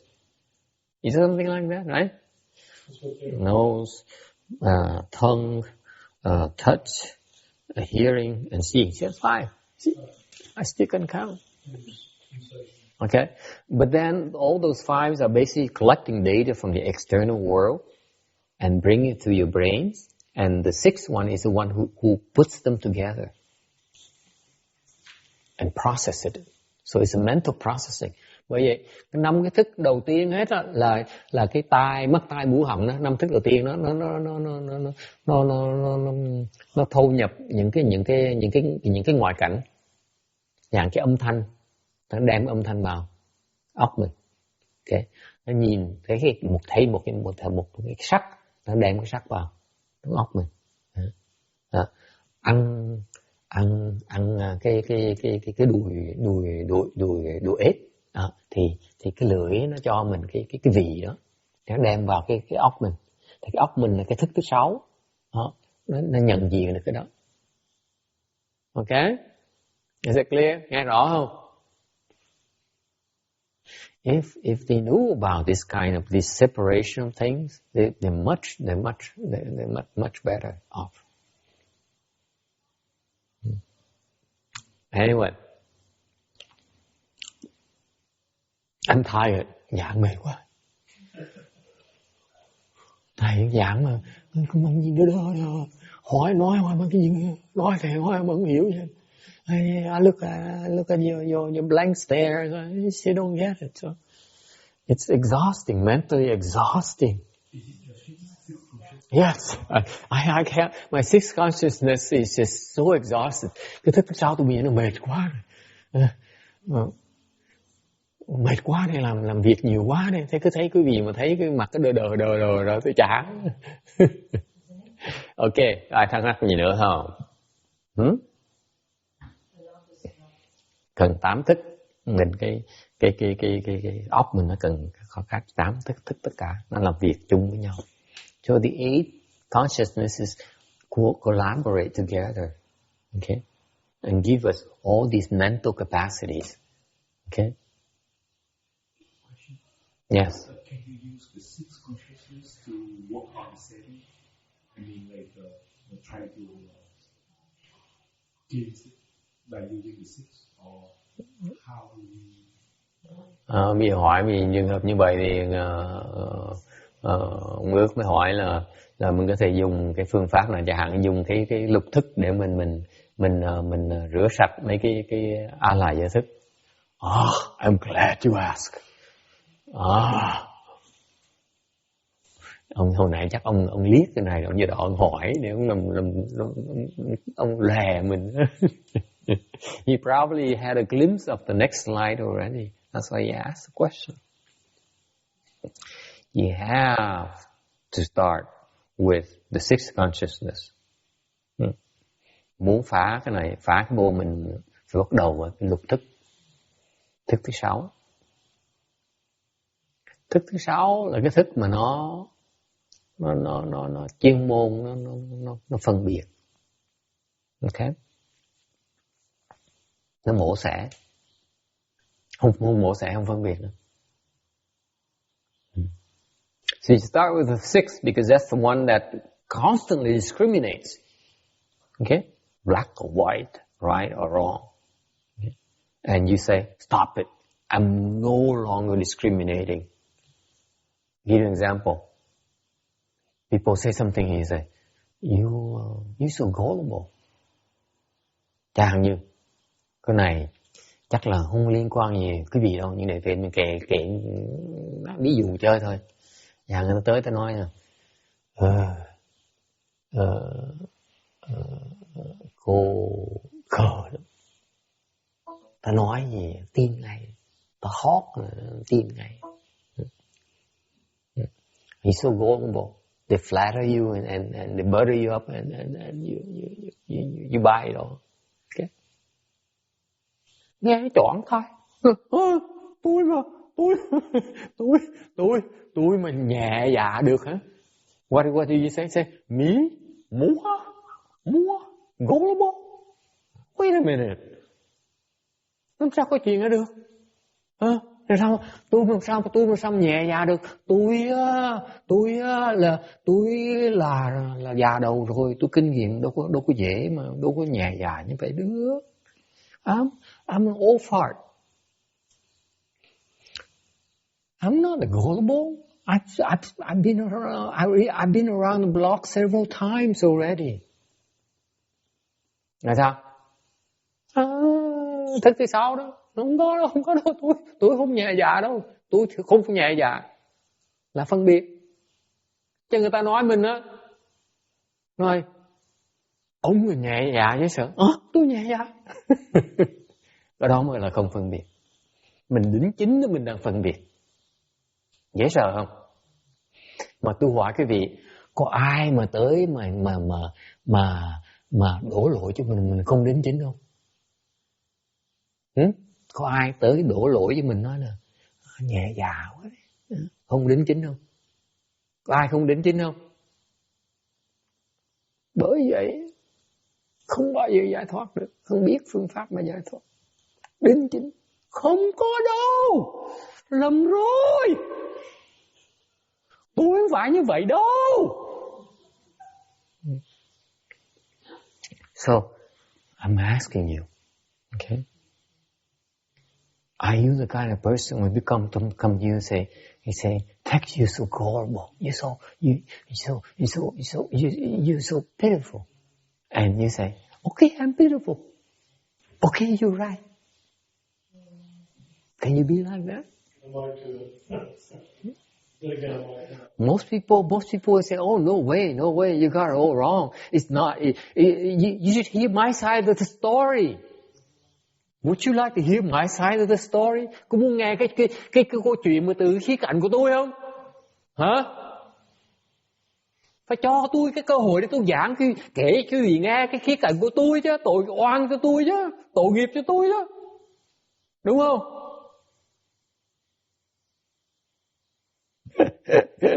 Thầy nghe mấy người cứ không có đâu, thầy cười khà khà. Nói đi, nói thêm đi.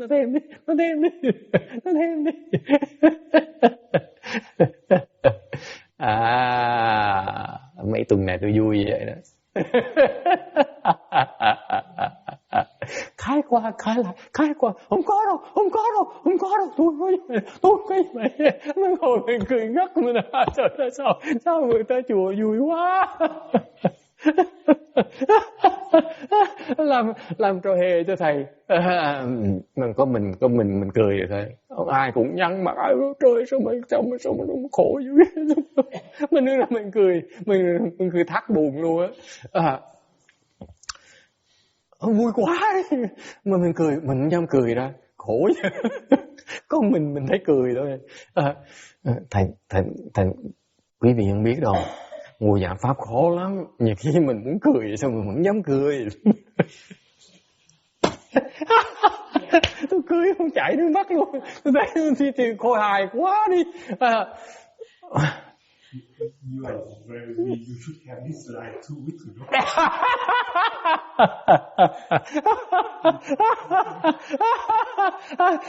So I said, you don't know how tough it is to have to explain Dharma, because the last few weeks we have some internal troubles. We need some cat fighting between the nuns and so on. And someone says, one person accused the other of something. No, you're wrong. It's not like that at all. But you should listen. Give me a chance to explain it to you. You're so wrong. I'm so innocent. And they go back and forth, and they're so adamant about it. And it's like it's the end of the world for them.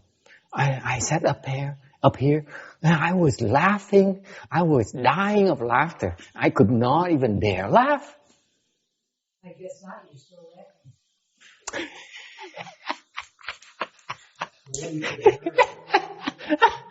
What do you think marriage is about? Cái ông nào mới nói thầy ác quá, phải chim thầy giảng cái chuyện này 2 tuần trước đâu khổ như vậy.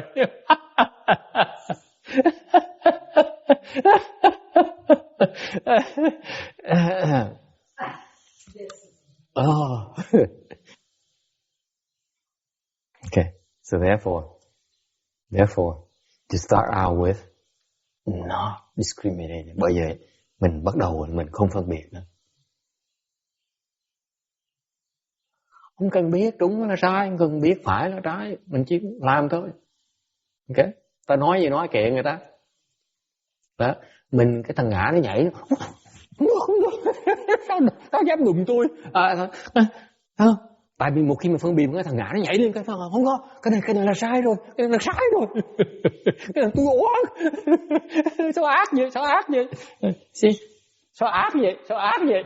So how can you be so mean? How can you be so mean? He said to self. And he's so right? He's so right. How can you be so mean? How can the master be so mean? Từ đầu chứ tôi phải cười. I keep on laughing because I can't explain it to you. It's fun to be mean. What else can I do? Yes. So the Dharma, if you talk about taking the fault of the other person and your fault is kind of working on the sixth consciousness. Yes. But it goes in one ear, it goes out your no way. Bây giờ ông nói là khi mà mấy tuần trước mà thầy giảng cái pháp mà thầy nói là mà khi mà ta thấy cái lỗi người ta, mình chấp nhận cái lỗi người ta là lỗi của mình á, là cái phương pháp để mình không có phân biệt nữa đó. Vẫn còn phân biệt ta với mình mà. Người ta đúng, người ta sai, mình đúng mà. Người ta quá sai thì mình quá đúng mà.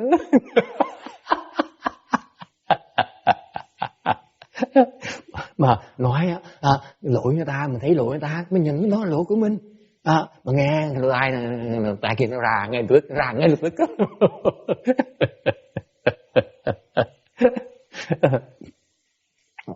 Mình nói mấy lần chứ, đúng không? Nói mấy lần không? Mình cứ nhắc hoài, mình phải nhận cái lỗi người ta, thấy lỗi người ta, nhận cái lỗi của mình, nhớ nha, nhận cái lỗi của mình, nhận cái đó là lỗi của mình nha. Không có đâu, cổ lầm rồi. No, she was wrong.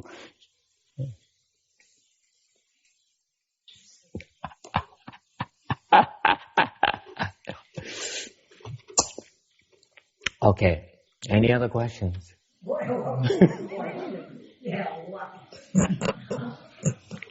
else? Shut up.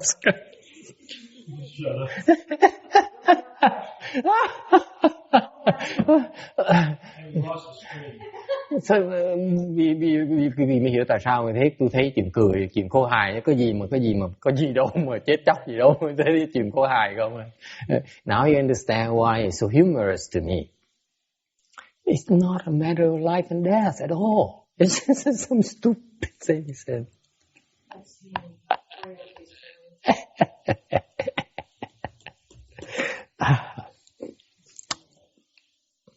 Okay, I shouldn't repeat it. Không nên quá lố.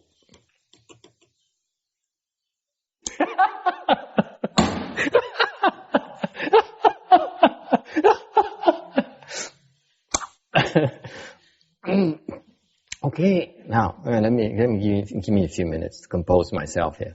We lost the screen. What? We lost the screen.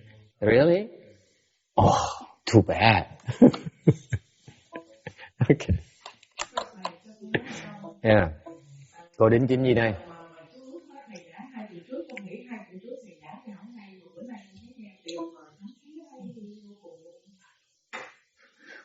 Tôi phải cười tôi mới giảng, tôi mới hứng thú, chứ còn tôi không cười tôi hứng thú tôi giảng được, nó đâu có hiểu được. She says, maybe he says, maybe I should have explained it to this slide here 2 weeks ago. I said I couldn't because I had to have fun before I have the inspiration to explain it well. This well. Thấy không? Có chưa? Có lại chưa? Thấy không? Mà không được cười quá, thầy mà vui quá cũng không được nữa, cũng không cho phép thầy vui nữa. I see that's my excessive enjoyment from this slide here. That's not a proper dharma. Chánh pháp không được như vậy nha, thầy không được vui quá, thầy vui vừa thôi. Okay. So if you start with minimize your discrimination, then eventually,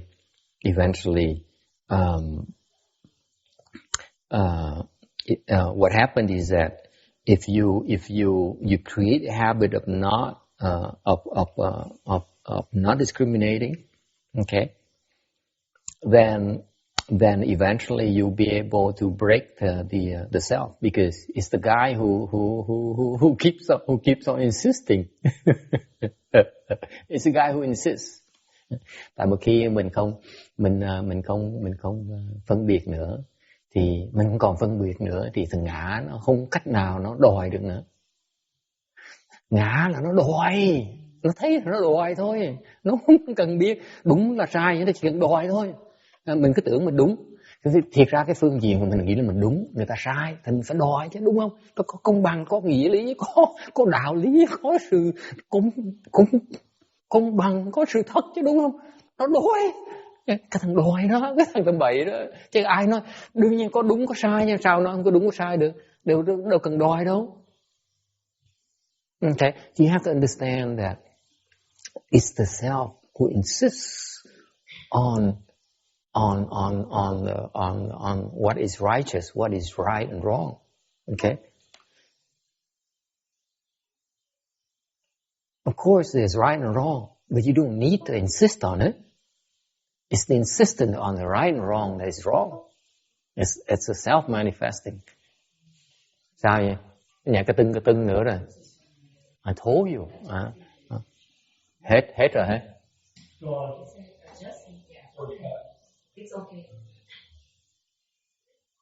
See?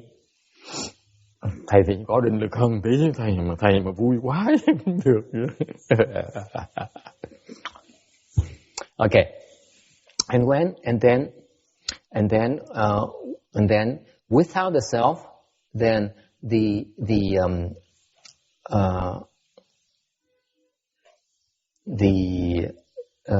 you're suffocating, you're preventing the maturing. You're cutting off the supply lines into the eighth consciousness of these bad seeds in the past, and they will wither and die. That's one way of getting rid of them. That's why it's free. Thành một khi mình phá được cái thức thứ 7 rồi, khi mình bắt đầu là mình không phân biệt. Đừng có đòi phải trái là kèm mà thấy thôi, thấy đừng có đòi. Ok, mình biết có phải có trái, đừng có đòi mình phải, mà đừng có đòi mình phải trái nữa. Có nhiều người nó hơi bình tí, người ta đòi phải trái, nhiều người thì đúng hơn, người ta đòi ta phải. Đừng có đòi gì hết á, mới là đúng, hiểu chưa? Phải trái là không quan trọng. Okay, you have to understand that the right and wrong is only temporary. It's not that important. Don't have to insist on it. Today is right, tomorrow will be wrong. Ngày đúng, ngày mai nó sẽ sai. Cái gì chỉ qua bên tường phía kia hàng rào, nhảy qua hàng rào một cái là nó đổi là ngược lại lập tức đúng không? Ngày nay mình thù với nhau, ngày mai mình bạn với nhau, đúng không? Ngày nay mình yêu thương với nhau, ngày mai mình thù hận với nhau, đời sẽ lấy đổ máu. Đúng không? Cũng hai người đó thôi cách nhau tí xíu nó đổi. Đâu cần phải phân biệt làm cái gì. Because I'm telling you, today you're deeply in love, and next week you be the worst enemies of the world. You cannot live in the same world. Okay, that's the nature of things. There's no need to worry about it. Okay, it's the flip. It's temporary. Okay, it's a flip flop. Okay, so bởi mình không phân biệt như vậy thì từ từ mình sẽ đưa vào cái trạng thái thằng mặt na thức nó mới ngừng hoạt động được. Và cái mặt na thức nó phải cần cái sự phân biệt nó mới đòi được. It's important to understand that the ego seizes on the right and the wrong and makes demands. So if you stop discriminating right and wrong, then there's no fuel to the seventh consciousness. The supply line to the seventh consciousness is cut off. It has nothing to demand on. It can no longer make demands. Okay?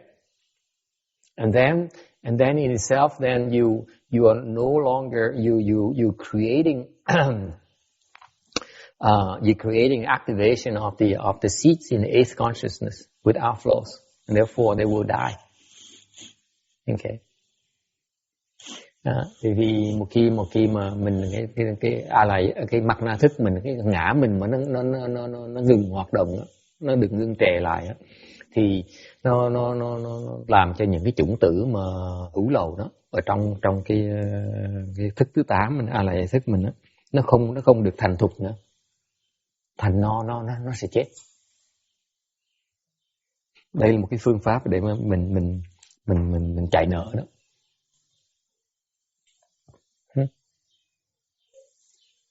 Okay. So what is left there is the eighth consciousness only has seeds with no outflows, without outflows left, and therefore that is your pure Dharma body. Một khi mà cái A-la gia thức mà chỉ còn những cái chủng tử mà vô lậu đó còn lại thôi á, tại mấy chủng tử hữu lậu nó bị chết mòn rồi, chứ dần chết mòn rồi, thì cái đó là cái pháp thân của mình đó. Okay. Yeah. So what level is the pure Dharma body? The pure Dharma body. That's Buddha. You become a Buddha. Cái pháp thân mình là cái gì? Thân mình là thành Phật rồi đó. That's a long time. Take a long time to get there. Yeah, because you need to keep on cleansing it of the impurities, bit by bit by bit by bit. Eventually, it's all pure. Okay. Any other questions? So only Buddha has no the consciousness is completely cleansed. Yeah, it's cleansed out. The Bodhisattva may still have some. Yeah, they do. Okay, moving on. 741.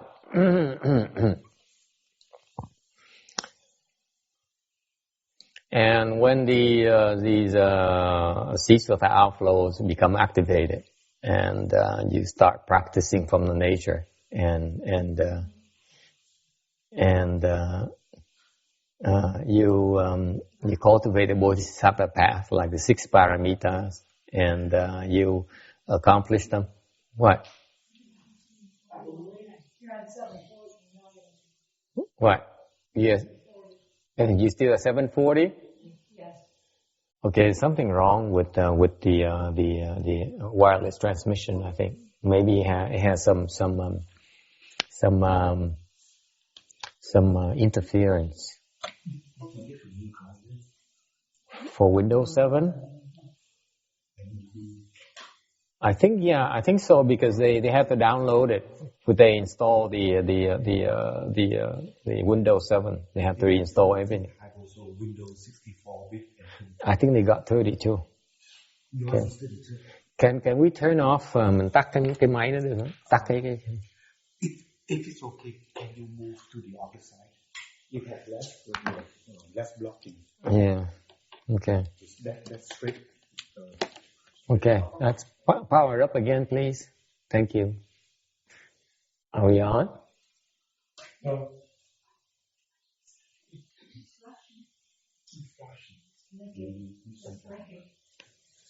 What does it mean, flashing?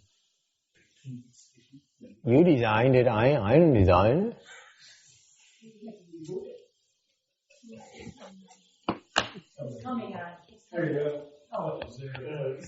It's good to have a sharp engineer here. Now you're on 741. Am I? Okay, very good. Thank you. Sorry about that, folks. Xin lỗi quý vị, có trục trặc kỹ thuật. And when in the cultivation path, you work off your nature, meaning you work off these seeds without outflows, and you cultivate the bodhisattva dharma doors, and you accomplish them, and that's when you obtain a reward body. Khi những cái chủng tử mà nó có vô lậu này á, nó bắt đầu nó thành thục á, thì mình dùng những cái đó để mình tu cái pháp Bồ Tát đạo. Mình bằng cách tông tính khởi tu, là mình bắt đầu tu từ cái tự tính của mình á. Okay. Không cần hiểu, tôi nói để trồng cái chủng tử vô lậu cho quý vị thôi. So when I say to practice from the nature, okay, don't try to understand it. Don't ask me questions because you don't get it. I'm only planting the seeds, the seeds without outflows right now for you, for your sake. Hiện bây giờ tôi chỉ giúp quý vị trồng quý vị những cái chủng tử mà vô lậu đó ngay bây giờ thôi, đừng có hiểu, quý vị hiểu không nổi đâu. Okay. And then rồi xong mà tu những cái pháp môn Bồ Tát đạo, chẳng hạn như lục ba la mật hay là thập ba la mật đó, rồi mình thành tục những cái pháp môn đó, thì lúc đó mình đắc được cái báo thân. Cái báo thân của Phật cái từ đó mới ra. In other words, that's how the Buddha obtained his reward body. That's how the bodhisattvas obtained the reward body. All right? By cultivating those dharma doors, and tu những cái pháp như vậy.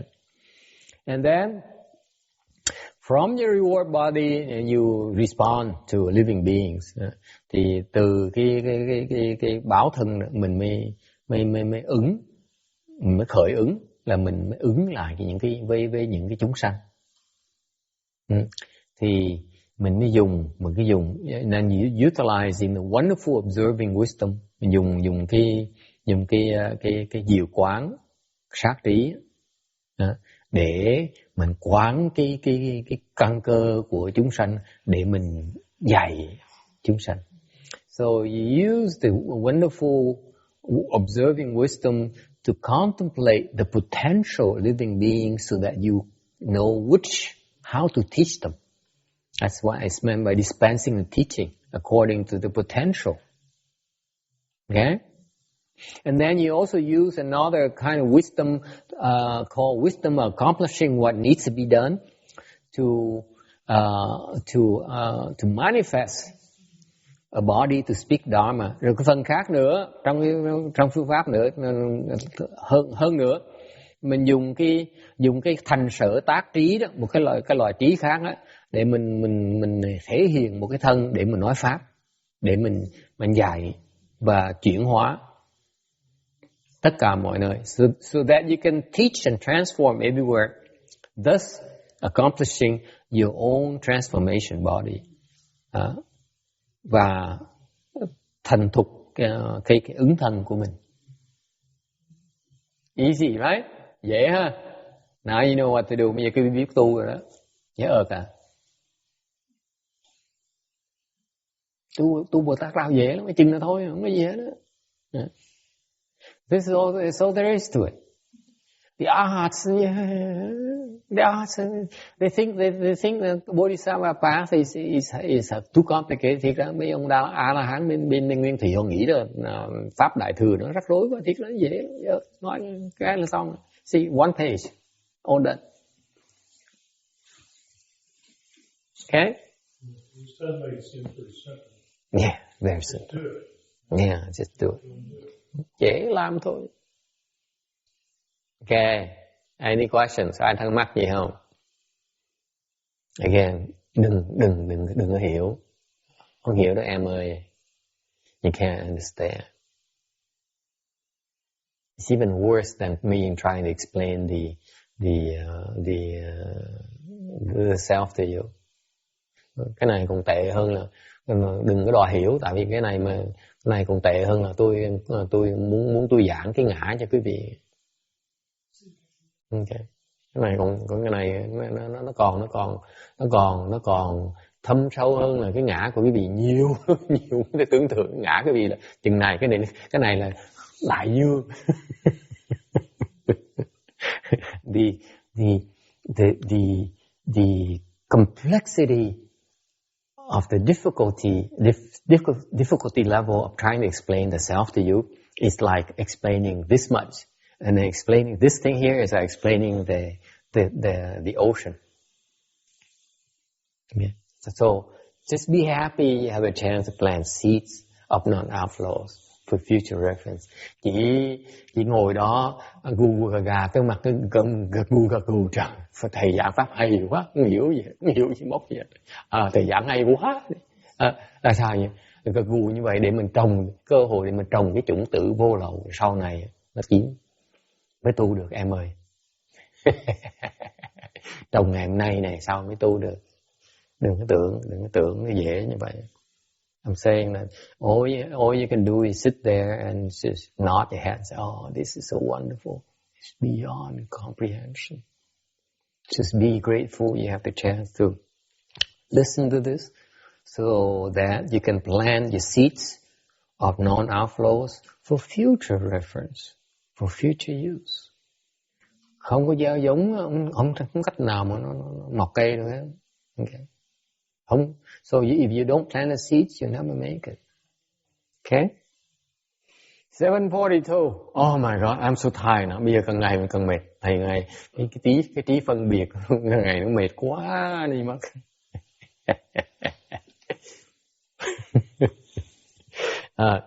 Anyway, I like mình nói bây giờ nói gì nó dễ đi, dễ tu hơn tí ha.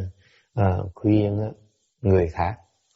So let's go to a little bit more concrete level where it's closer to home, where the sutra says teaching others to do good deeds, such as solicit funds to make images, chẳng hạn như khuyên người làm chuyện tốt, chẳng hạn như là quyên tiền để mà làm mấy cái tượng, mấy hình tượng của Phật Bồ Tát.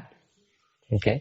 Thì trong kinh đó, trong cái kinh mà tạo tượng phước báo kinh đó, mới nói cho biết. So according to the sutra of making images, blessings, retribution. The retribution for making images. Okay, those blessings. The sutra explains that. If the people under heaven can make Buddha images, nói rằng á, nếu như những cái thiên hạ mà có thể làm được từ Phật, then life after life you will be born with bright and pure eyes. Nếu làm từng Phật á được á, thì đời kiếp kiếp sẽ được sanh với là mắt sáng, với là thanh tịnh. Không có cận thị, không có loạn thị nữa. So these eyes are not nearsighted or what's the other one? Farsighted, whatever. Nearsighted and farsighted. You don't have that problem. See? Người nào mà cận thị hả? Lo làm tượng đi em. So all those of you who are wearing glasses, build Buddha images. Okay?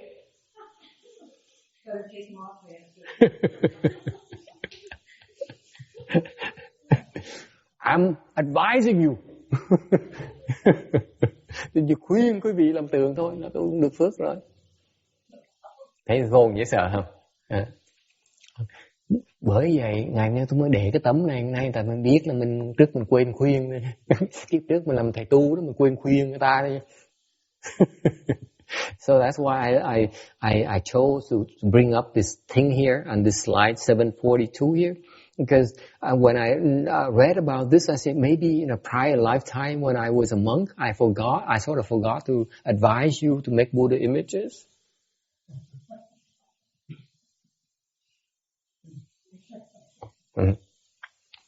You'll be upright and outstanding features, đoan trang. Thành ra mấy hòa thượng thấy thích chọn để mà về giáo chùa cho.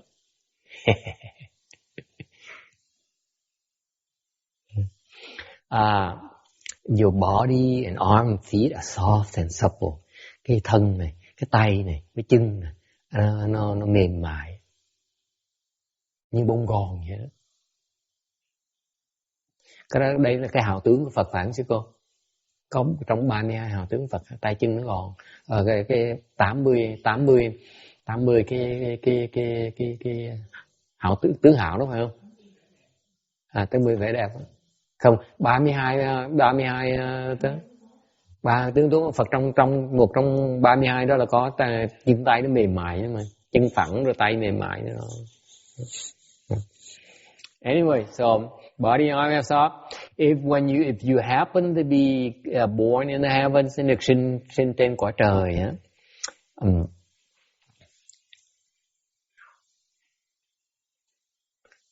thì được thanh tịnh. When you born in the heavens, you'll be pure, and you'll be outstanding among the gods. Được trên quả làm trời á, làm trên quả thiên á, thì được thanh tịnh, mà được nổi tiếng nữa. Thích dễ sợ, cái vị thấy sướng dễ sợ. Mình đây mình mong muốn mình được nổi tiếng, phải không? Được làm tài tử minh tinh nổi tiếng, ai cũng biết mình hết. Đằng này từ đồng lên kia xanh là bỗng nhiên mình nổi tiếng. Hay dễ sợ. Purple golden color, được cái màu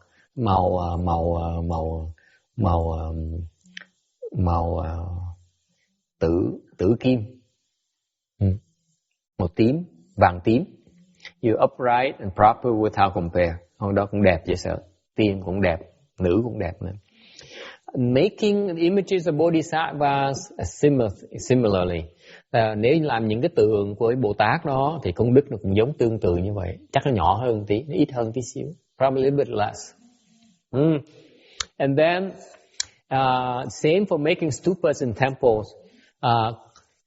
Nếu như mình lập tháp hoặc là lập chùa thì cái phước nó cũng như vậy luôn nữa. Dễ sợ như vậy. Thành ra cái chuyện mà làm hình tượng của Phật Bồ Tát với là chùa với tháp nọ, cái phước nó lớn không thể tưởng được. So that's why if you make Buddha images, Bodhisattva images, or you make stupas, you build stupas and temples, your blessings are incredible. At the end of your life, you'll be born into heaven of 33. Cuối cùng nếu mà làm mấy cái chùa với tháp này, sau cuộc đời mình được sinh vào cái quả trời đau lợi, tầng trời thứ nhì đó. Okay. It kind of happened. Bây giờ giảng với này bỗng nhiên nhớ là hình như là mình cũng muốn xây một cái chùa. Mới nói sáng mình nói chuyện xây chùa, hòa thượng đừng bố xa xây chùa đó. So thành ra mới biết những người mà hộ pháp của ông mà kiến chùa cho ông đó, là cái phước họ như vậy đó, dễ sợ như vậy đó. So for example, this morning we talked about a high-level Sangha, Vietnamese Sangha in a Vietnamese town. He has a group of supporters who are giving him, offering a lot of money for him to build a big temple. These are kind of blessings they're accruing for themselves. All right?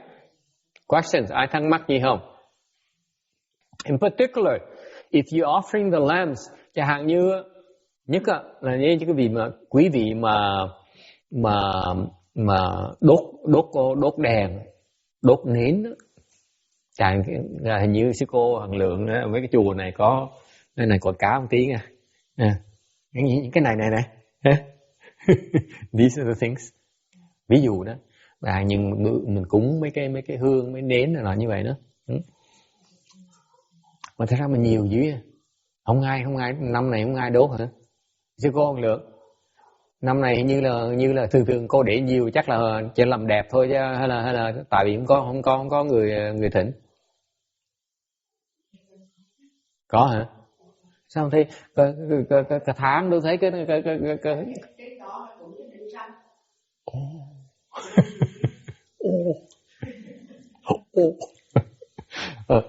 Mấy cái này đó cũng vậy. So if you offer lamps, these are called lamps, the merit and virtues of the tiniest lamp or torch. Okay, it's so much of it that it's only the Buddhas know. No one else knows the full extent of all these merit and virtues. Nó đi cúng một cái nén, một ngọn nến thôi đó, cho Phật thôi, cho Bồ Tát đó. Cái công đức đó nó lớn đến độ mà chỉ có Phật mới biết, thấy hết tất cả thôi. Bồ Tát thấy không nổi nữa. Nó lớn dễ sợ như vậy đó. Nghe pháp thấy sướng không? Thấy tu sướng không? Giàu dễ sợ luôn. Thấy cái vị giàu dễ sợ. See how blessed you are. The small offering of this, okay? The merit and virtues are so humongous. Yes, that's what it says. That's what the sutra says. Okay? Whereas, contrast that, by the way, for where you came from, Roberta, where the rich people, okay, they go and they build churches and they give money and they give, tons of money to churches and so on. Nowhere near the blessings from giving this. The Catholics like the candle, older candles all the time. But it's not the same as our candle. Excuse me. Thành bên cái hàng bên những cái tôn giáo khác, dạng như bên tôn giáo mà khác đó.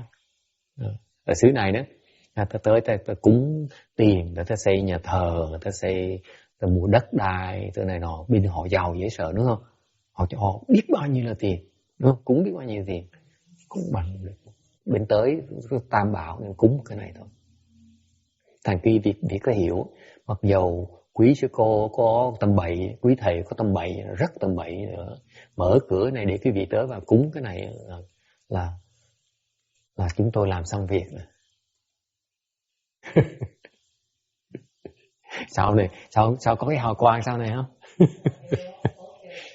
So I'm telling you that the fact that maybe we don't measure up to your standards of, let's say, left home people and so on, and we make mistakes, and we cause a lot of problems. But the fact we open the door, the temple door here, and pretend to be cultivating, and then it gives you a chance to come in here and make an offering of this thing here, okay? It far exceeds the offerings out there.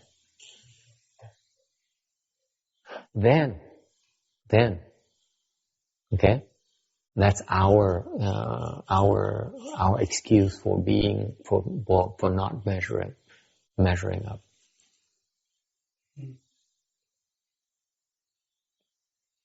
See, this is when if I have spiritual powers, you should supposed to see a halo behind me.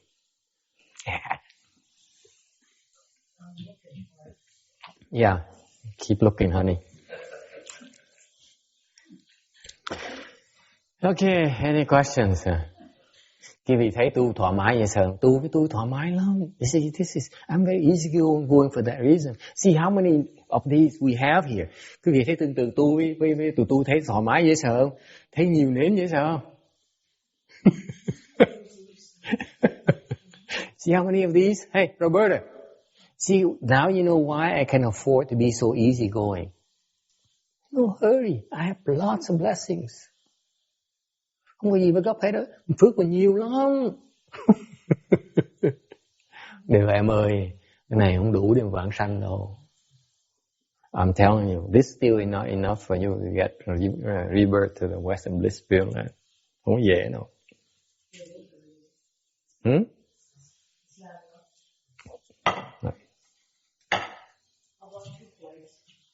Two? Maybe two. Yeah, maybe two. Chắc 2 dĩa có thể được, 1 dĩa chắc không đủ đâu.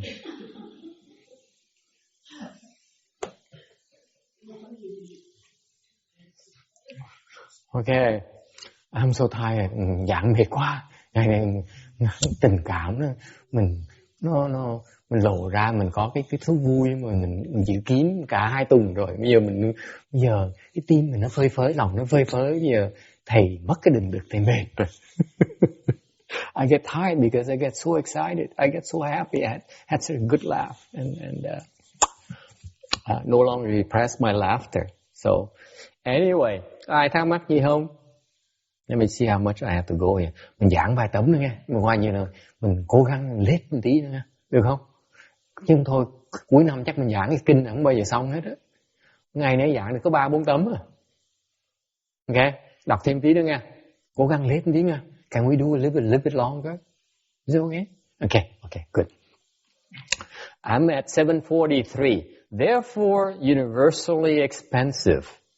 If you see a person reading and reciting the sutra, or having a single thought of praise for it, or if you meet someone who reveres it, you should employ hundreds of thousands of expedients to exhort him to be energetic and not retreat. In both the present and the future, he will be able to obtain thousands of tens of thousands of millions of inconceivable meritorious virtues.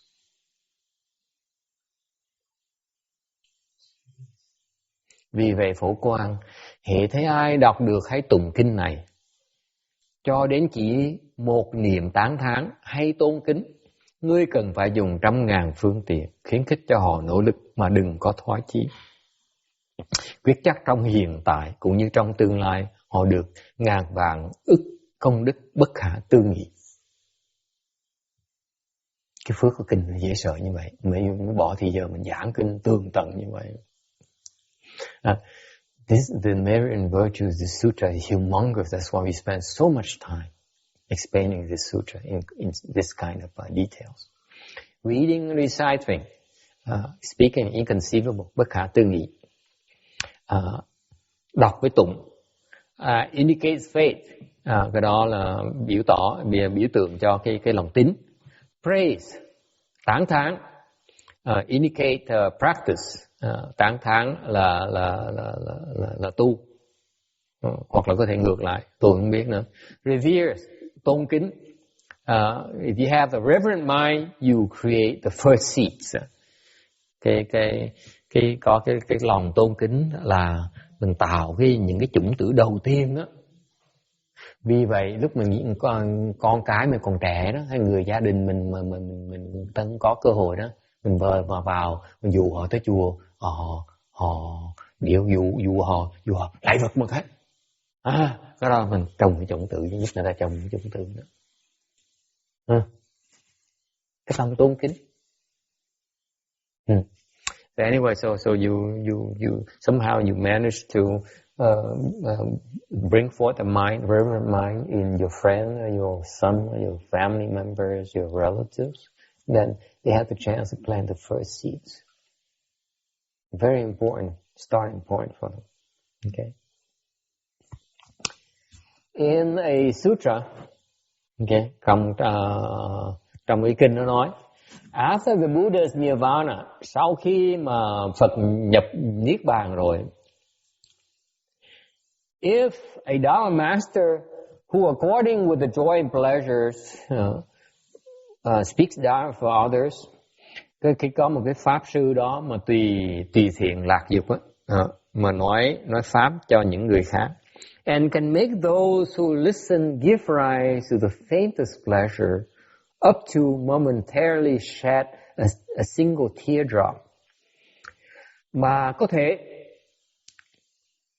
làm cho những người đang nghe pháp đó mà khởi lên một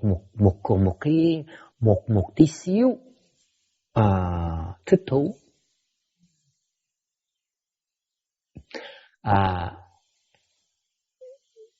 Cho đến chỗ gọi là mình cho đến nhỏ một lọc dễ, một nhọt lệ.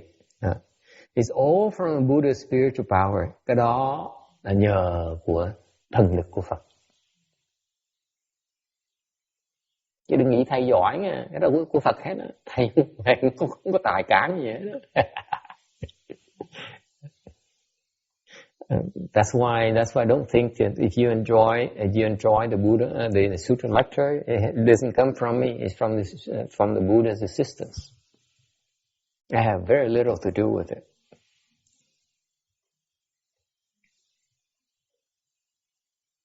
Okay, questions? Ai thắc mắc gì không? Thành cô nghĩ cái đó là ngã là không ngã.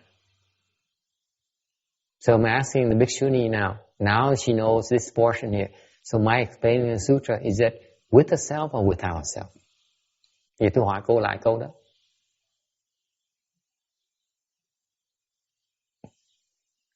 Now I'm throwing the question back at her. She asked me, when I explain sutra, is it with or without self? After you've seen this slide here, 746, when I explain sutras, is it with a self or without self? It's with the self. Without, because the Buddha is not in They're wrong. Ông nói là có ngã. Cái bà đệ tử mà tôi thương đó, bà nói là không có ngã. See, my favorite pupil says without self. The non-Buddhist guy says, the old fart says with self. I don't know which one to listen to. Không biết bên ai bây giờ. See, I'm not supposed to be discriminating. Tôi cũng phải phân biệt. Vì nhớ, mình tập không phân biệt mà. Should I go for the old fart or the favorite pupil? I'm kidding. Okay, excuse me. I'm kidding. Okay, don't. See, you're discriminating again. Taking it the wrong way. Yes, you should not. If don't do it, and I'm wrong. But that's the whole point. You should look at it. You should not have to do that. Okay? Well, I apologize. That's right, I shouldn't have to do it. That's right. I apologize.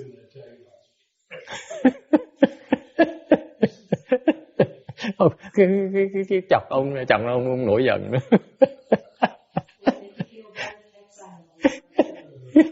Does not make me feel better. Yes, of course you're like with the self. Ông này nói tôi có ngã, còn người nói không có ngã. Sao bây giờ? From the previous slide, say that you need to help whoever, so you are doing with the compassionate kind. Irrelevant, nó không quan trọng. Vẫn phân biệt cái thưa, tôi đang biệt cái gì vẫn biệt. I should strict you again. And this guy was caught, this guy is caught, that guy is caught, everyone is caught. Vẫn phân biệt, cái đòi ngã mới không ngã. Ngã không được, không ngã cũng được. Thế đâu phải chuyện cái gì đâu mà cái gì phải thắc mắc. Ngồi đó mà phân biệt, vọng tưởng không. It's all false thinking. Right? It's irrelevant. Okay. You're discriminating again. Well, you asked the question, I'm just answering it. So you're using the self? Well, yes. Uh-huh. Well, you shouldn't have said that because it's irrelevant. Well, you shouldn't ask the question yet. It is along the line of you're getting offended by my choice of words. Discriminating. I finished explaining. You missed the last 2 weeks during the daytime, during the morning, where we have lots of arguments that need to be settled, and it's based on the words. They hear something, people say something about the other person. The other person says, "No, it's not like that. No, it's just like you. I'm no old so and so." Okay, you're discriminating. You missed the point completely. I just pointed out to you respectfully. See it? Okay. You think you understand. You think you understand, but you didn't understand at all. Did you? You're still discriminating. I did understand it, now I don't. Huh? I did understand it, now I don't.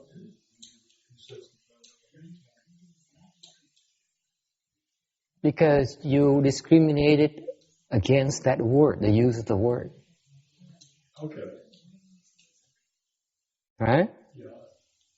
I could have called you the emperor of the world. That would please you. You're discriminating again. That's the whole point.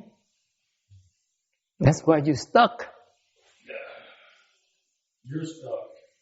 You're talking about the same things, and I was talking about something else.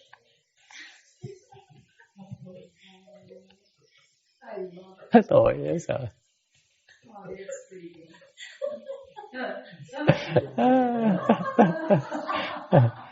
You think that Dharma is a theory? No. Dharma is right now.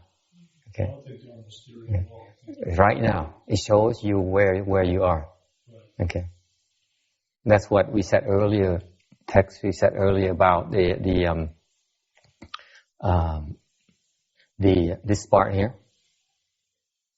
Use wonderful observing wisdom to contemplate the potential to dispense the proper teaching. Yeah. That's something the Buddha does. Right? So what happens is you hit the target right there. And you have to face it. Đánh vào hồn tâm luôn. Chạy không được. Ngồi nói trên trời đất nói, cái này lý thuyết hay dễ sợ. Thiệt ra cái lý thuyết đâu phải lý thuyết đâu. Đáy hồn tâm mình không thấy. See, you think it's only theory. You think, it sounds good. I like, this is the kind of thing that opens my wisdom and I feel good about it and I understand more. But no. It is this part. The most important part is that you see that right there. You miss the point completely. That's how deep the Dharma is. How wonderful the Dharma is. The teaching is. It's dispensed for you to see where you are. This is why you have to keep on listening to it and listening to it, because you could not until you keep on asking those questions, keep on hearing about it, you will miss it completely. Lời Pháp phải nghe nhiều lần, ngàn lần không hiểu đâu. Nó uẩn khúc nó nhiều quá này. Không thấy được, phải nghe lại, rồi nghe, bụng như ngày đó nghe, bụng như mình hiểu cái uẩn khúc của nó, không phải nghe một lần là xong đâu. This is why these recordings are important. We need to record these things and make it available so that people have the chance to listen to it. I have the chance to listen to it, and myself as well, because I do miss some of these points as well. Tôi phải nghe nữa, tại nhiều cái mình không có. Okay, so let's stop here 7:47. Unless you have any questions. Tới giờ rồi, mình ngừng lại ở cái chỗ này. Ai có thắc mắc gì không? Trước khi mình ngừng lại. Any questions? Today we went through 11 slides. Ngày hôm nay mình giảng được 11 tấm. Okay. What? Sure. Absolutely. What you've got through today is just like an unbelievably important teaching. That you basically just keep purifying things that eventually you will get somewhere. What's purify? Ông nói ngày hôm nay cái giảng rất quan trọng, bài giảng rất quan trọng, tại vì mình phải tiếp tục mình lọc nó thôi. Thì ngày ở đó mình sẽ tới mục tiêu của mình tới đó. Okay. What's purify? Lọc là gì? Lọc cái gì? Làm sao lọc? Lọc cái gì? What are you purifying? Anger, desire. Can we start with anger? Yeah. Can we start with affliction? Sure. Mình lọc cái gì? Bắt đầu lọc bằng cách lọc cái giận mình được không? Lọc cái phiền não mình được không? You start right there. And you keep on doing it before you move on. Bắt đầu đó nó lọc cái giận của mình, cái lửa giận của mình, cái sân hận của mình, lọc cái phiền não của mình. Đừng có nhìn đâu xa, don't have to look very far. Look at yourself. Hồi quang phản chiếu. Đừng có nhìn ra ngoài. Nhìn ra ngoài làm gì? What happens when you look outside? You start discriminating. Một khi mình nhìn ra ngoài á, thì bắt đầu mình phân biệt. Mình so sánh. Mình nhìn vào trong á, mình mới có cơ hội mình lọc được. Hành đàn đồng ý không? Mình cái giáo dục cái sự huấn luyện của cái thế gian pháp á, nó bắt mình nhìn ra ngoài, thành mình bị tối trí. So the way the world, the training of the world, the education of the world teaches us to excel at looking outside. But when you do that, you become confused, and we don't even know. Thì mình nhìn ra ngoài mình giỏi như vậy, mình quan sát, mình mổ xẻ giỏi như vậy, mình không hiểu khi mình làm như vậy hay như vậy là mình đang tối trí. Đang tối trí. Bị tối trí mà tưởng mình bị hiểu. So we become confused and lose clarity of mind, and yet we think we understand. Mình nghĩ mình hiểu. Mình nghĩ mình thành công. Dễ sợ không? Vui ha?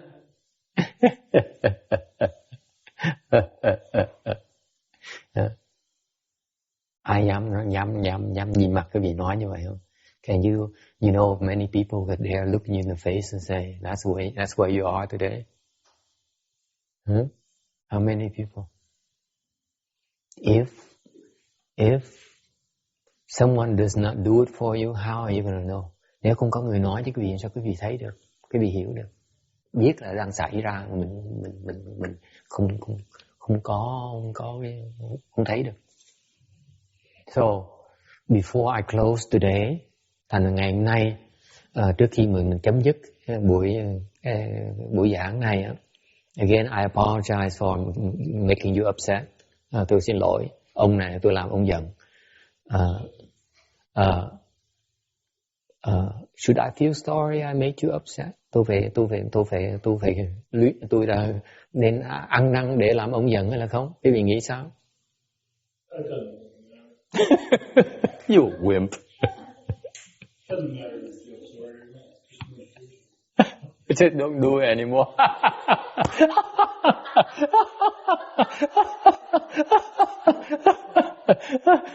Tôi hỏi nên ăn năn không, nó không ăn nhầm gì hết á, không nhậu gì hết á. Nhưng điều nó không quan trọng, chỉ lần sau đừng có làm vậy thôi. Đừng có làm nữa.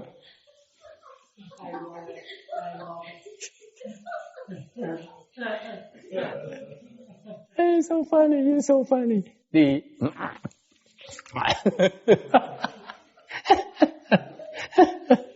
Ông này khô hài dễ sợ luôn. Okay, that's transference for rebirth transference. Thôi mình hồi hướng bản sanh nha.